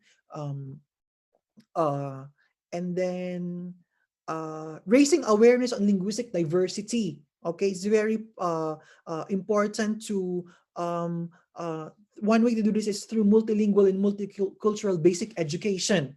Okay, so not only in the later years or for people who would travel, but also for basic education, that we introduce a foreign language. Our exposure to languages and culture make us more accepting of other people. Okay. Another is not only the production of multilingual resources on the pandemic, but more so the creation of a linguistic landscape which not only recognizes, but more importantly, honors the beauty of multilingualism. Okay, I think it's very important to um, provide more signs, not only in English but also in other languages. I'm very happy because of the Tokyo 2020 Olympics. There are more multilingual signs in Tokyo more than ever, in places I don't expect them to be. Okay. Uh, Technology has been very helpful in migration, the society in general, in bridging the gap between the host society and the migrant, and we should take advantage of this and make the most out of it. There is machine translation and computational linguistics. um, I move on to a proposal by Lee, Rao, Zhang, and Lee. They talk about the 4 dimensions of a national emergency language competence. And they identify preparation, crisis stage where you prepare, the different stages, communication task, language types necessary for these tasks, and also the capacity of the country. Okay, so these must be planned, and nations and governments must ideally have these plans.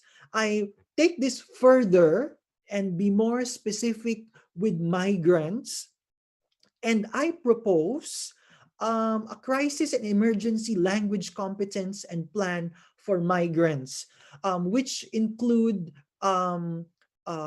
pre-migration and in-migration orientation regarding crisis and emergencies for migrants. So I think the Philippines does this. I remember when I left Manila, there was the set commission for Filipinos overseas, and you need to have an orientation before you leave the country. Um, but this must be carried out also in the receiving country, a kind of orientation or integration program, information and instruction for migrant inclusive plan. Okay, I know, like for example, Japan has a well-planned strategy for evacuation, most especially during earthquakes. But I mean, this should be migrant inclusive, because what if your neighbor does not speak Japanese and they need help? Okay, so something like this. So it's also for citizens and local residents. Provision for multilingual health information and healthcare. I've mentioned this earlier. Materials and human resources to be made available multilingually and multiculturally diverse for multilingually and multiculturally diverse populations. Um, Training for healthcare providers for a multilingually diverse population. Okay, so the doctors and nurses and other healthcare workers must be.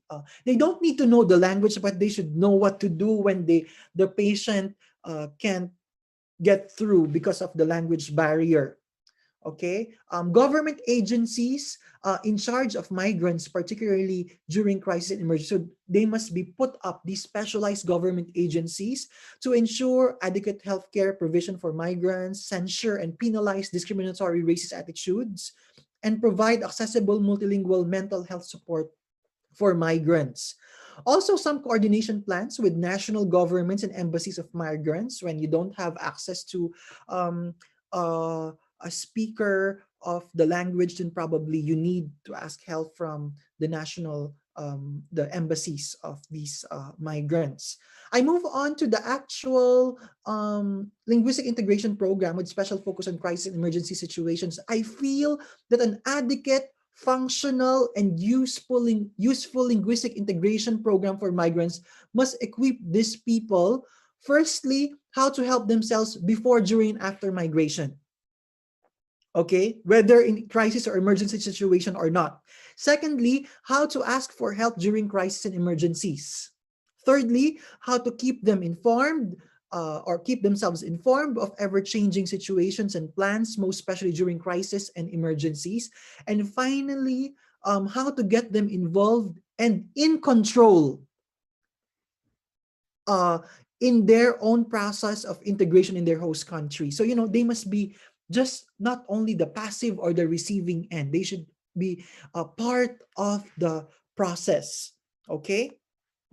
Uh, uh, Now, I have three strands here of what this integration program must include: the general information, basic survival about how to get food, housing, utility in the host country, culture and lifestyle, ways of life of the local residents, including cultural basis for these mannerisms. Okay, public and government services, previous the public and government um, services and aid.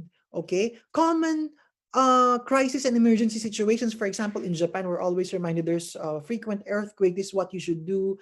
I think for the Philippines, migrants should be told about typhoons and so on and so forth.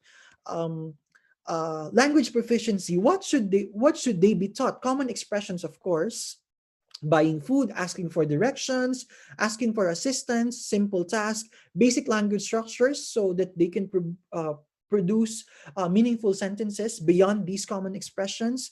Cultural dimensions of language use, very important. How to ask for help properly.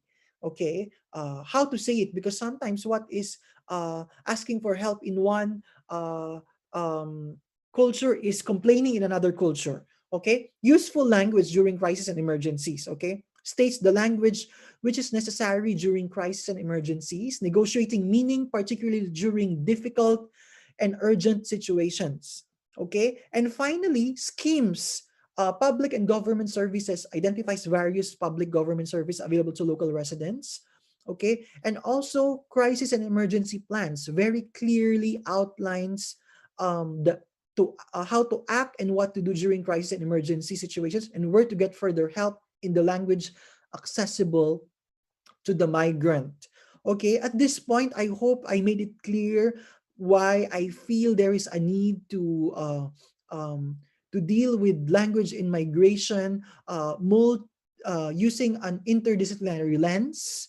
Okay, there is a need to make medical, psychological, sociological, political, cultural, and legal inquiries to arrive at better answers to the many questions we have regarding COVID.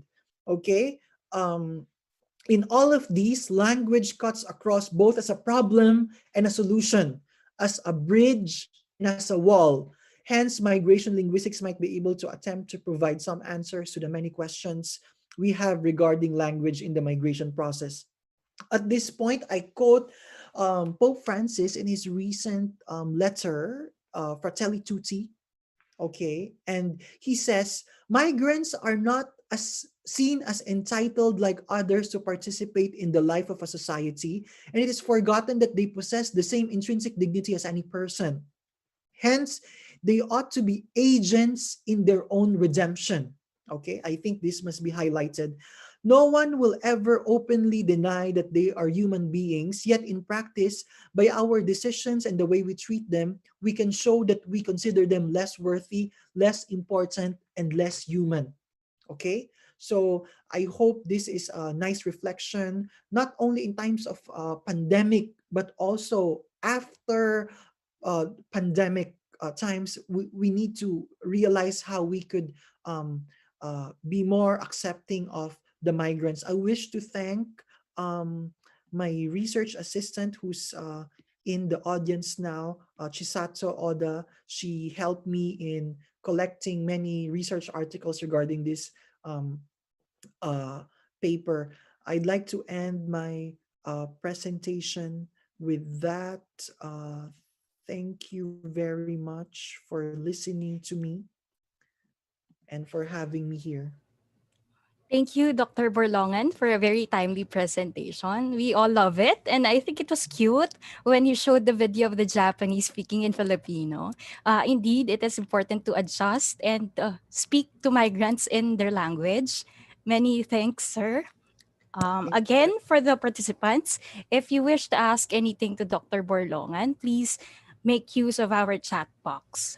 Sir Ariane, uh, how has the pandemic affected the linguistic integration programs in Tokyo? The linguistic integration programs in general, just last year, I just want to let you know that last year, I think Japan and the Philippines is affected by this. Last year, we I talk about we as if I belong to, well, I do belong to the society, even if I'm not Japanese. Japan, the Japanese government has allowed more foreign workers because one of the problems of Japan is population decline, and they needed more workers to fill in the shortage of laborers. Um, then this year, I don't know if it's connected to that policy. The government announced that the linguistic integration of migrants is should be taken care of by local governments. So I yet have to see how that will be clearly implemented in practice. Yeah. Right. Thank you very much for sharing your context, sir. The managing director of AJPE is also in the field of language studies. I think John Angelo De Leon would like to join you, Sir Okay. Jello. Hello, sir. Hello. Good morning po. Thank you for extending our having you in this conference. We are really excited to have you here, discussing about issues in language and migration. So, just want to ask about something uh, in the context of your own university where you are currently working. So earlier I was listening that you mentioned about the migrants in the host country having trouble of acclimating themselves to the the culture because of various issues. Yeah. Maybe it's language barrier, Mm. as I've heard. So I just want to ask if there are ways or there are programs in Tokyo University. Is it, sir? Tokyo University, right? Tokyo University of Foreign Studies. Yeah, have been doing to mitigate that existing problem. And yeah, that's the question. Okay, we're the premier linguistics languages university of Japan. Uh, there's no university in Japan that teaches more languages than we do. We are also host to the, so in effect, I mean, saying that, I mean, not quite naturally, we're host to the biggest Japanese language learning institution in the world, the Japanese Language Center of our university. Students, and I envy them, the foreign students undergo a very rigorous language program. Uh, uh, I think it takes them roughly 2 years. Okay, and they achieve near native proficiency and academic language proficiency by the end of their college life. So that one, I have to say, we're doing well. But I mean, we only have 3,000 students, and how many of these would be foreigners? We don't want to say that's the case for all. Also, that JLC is sometimes host to other students from other universities, because I told you about the prominence of that center. So we also, in that way, that's not really our way of helping, but it's a responsibility we have as the languages university to also teach these students from other universities Japanese language. Yeah.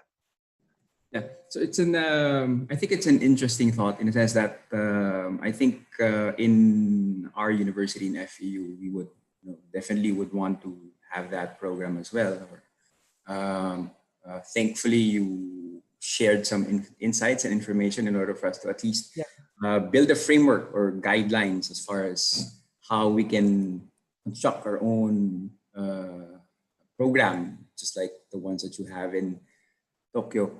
Just a follow up, not necessarily a question, but well, it's a question. But how can we be able, or how can Tokyo University make it sustainable, that existing program that you had mentioned? Since it's an issue, in the sense that once we have a specific program that's been, conceptualized in a specific university.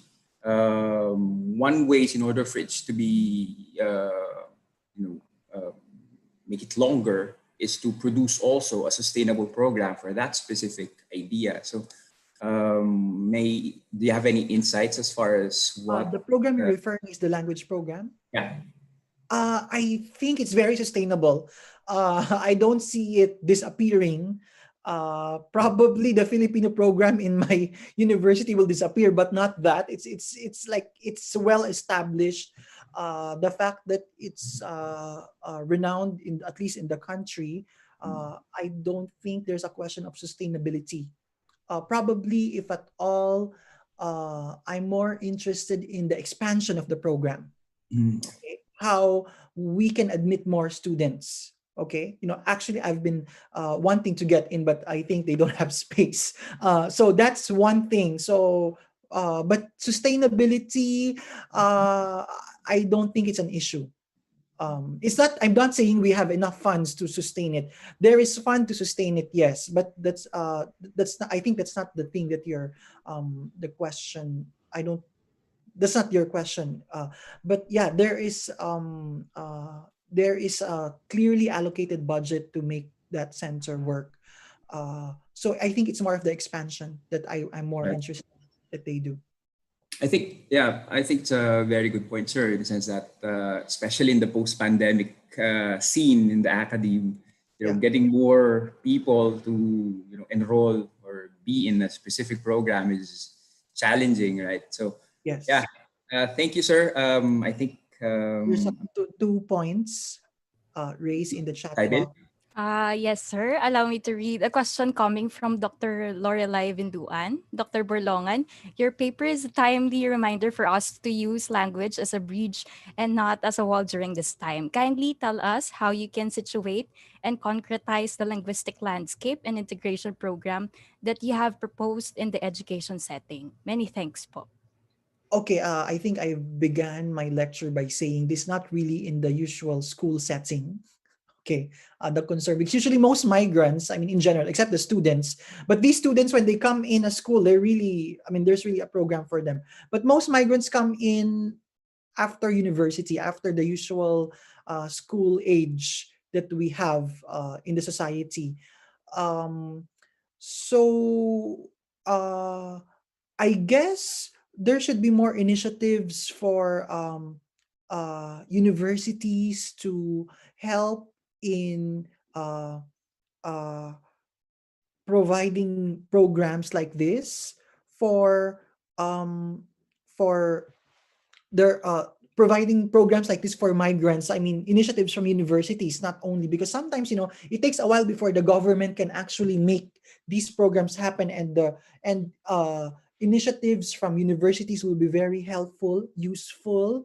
Also, the linguistic landscape, uh, difficult, because this is the whole thing around us. So it takes effort from the government to put up more signs, from companies. So it's not really just the job of the government or the school, but everyone, even companies. For example, I know Uniqlo and Rakuten uh, use English as the primary or the official language. So these are ways to improve uh, uh, linguistic landscapes. Okay. Um, yeah. And also, I hope, that these companies also have integration programs, linguistic integration programs. Okay. Because I know they hire a lot of workers from abroad. Okay. Yes. Thank you for sharing your ideas on that. Also, thank you, Dr. Lorelai, for that question. Here's another question. Now, it's coming from YouTube. Thank you, Dr. Borlongan. Your research appears to be in a critical theory area. Can you share your experience as a migrant linguistic critical researcher in a largely STEM community? Uh, uh, Country, sorry. okay. I I didn't want to to brand my own work in this kind of critical theory, whatever. There's this critical social linguistics, critical applied linguistics in linguistics. So uh, um, uh, how do you my own experience with largely STEM country, difficult, because my university is linguistics only, is languages and linguistics only. So um there is not much, uh there's no competition at all in my university with the sciences. Probably in getting national grants, there are more grants for the sciences, though also we have the highest approval for the most competitive uh, uh, national grant. So yeah, I don't, personally, as a researcher, I don't feel like I'm disadvantaged because this is a STEM country. Yeah, I don't want. That's my impression. I could be wrong, but that's my impression. Um, the technique I use for gathering information, I mean, Facebook is very helpful. There's a page that's called Japan Today, and it has all English news, so that is also helpful. Yeah. Sir, in line with that, there's a question from your classmate, Dr. Ariane. Your thoughts, please, on how countries should view linguistic migration.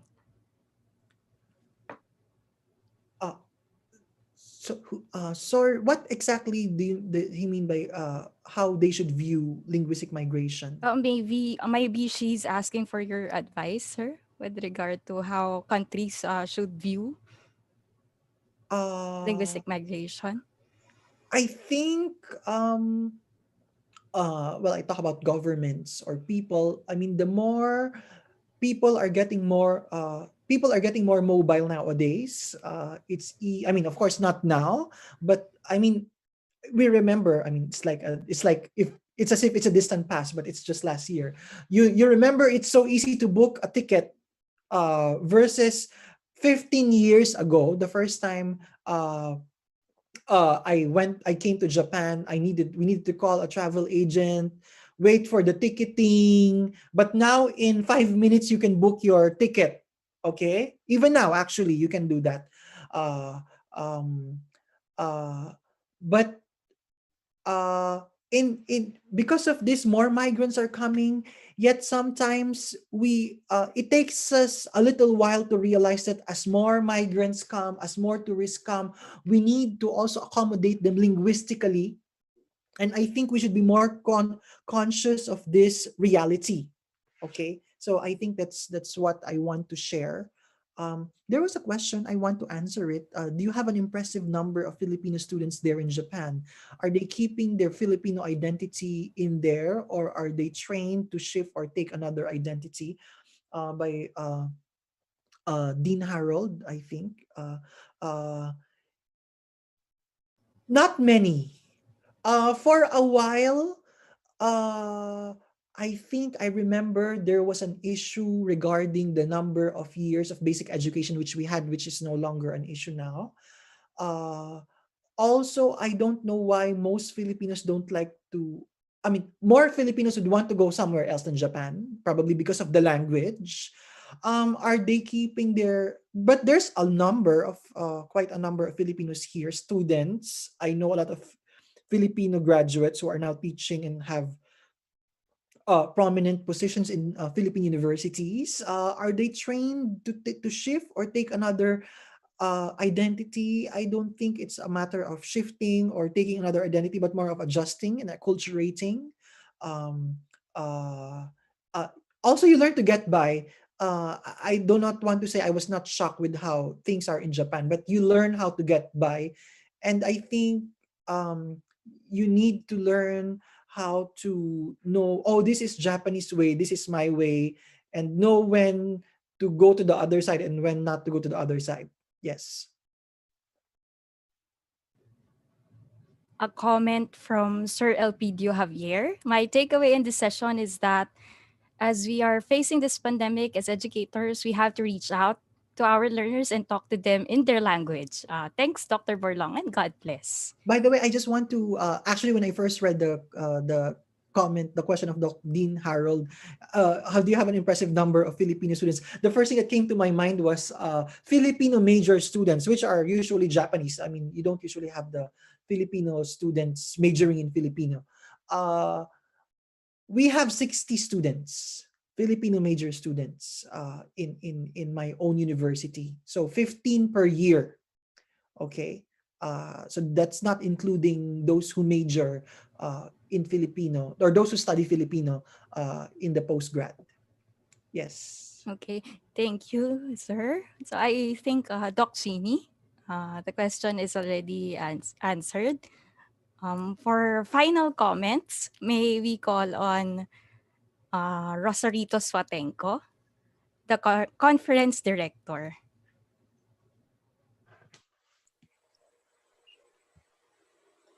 I I just want to thank you, Dr. Ariane Bulongan. Nice to see you again via Zoom. I'm Yeah. so delighted and happy every time I see you. And I don't know if this is. I want to share some of like our shared experiences, and I can tell everyone. Of course, I'm much older than you, but I want to share to everyone that I Dr. Aryan Burlong, and it's like even before the direction that his mindset on making linguistic in the Philippines something like a global conversation. I think that was the way I would see how you view linguistics back then, and I'm so glad on shifting of interest into linguistic migration. I believe that this is something that has not been fully explored yet here in the Philippines. And I'm so glad and happy that you were taking that road less traveled in terms of that linguistic study. So thank you very much for accepting this invitation, and more to come. So thank you very Thank much. you, Dr. Have a Rosel. thank you, thank you. And the comment from Sharon. Thank you, Dr. Borlongan. I realize how important linguistic integration is, especially in this pandemic. Oh. So in general, it is very important to have language proficiency in terms of emergencies, most especially in times of pandemic, because language choice can contribute to depression and anxiety. Again, thank you very much to all the questions thrown to Dr. Borlongan and for Dr. Borlongan for his expertise. We will now Okay. proceed to the awarding of certificate.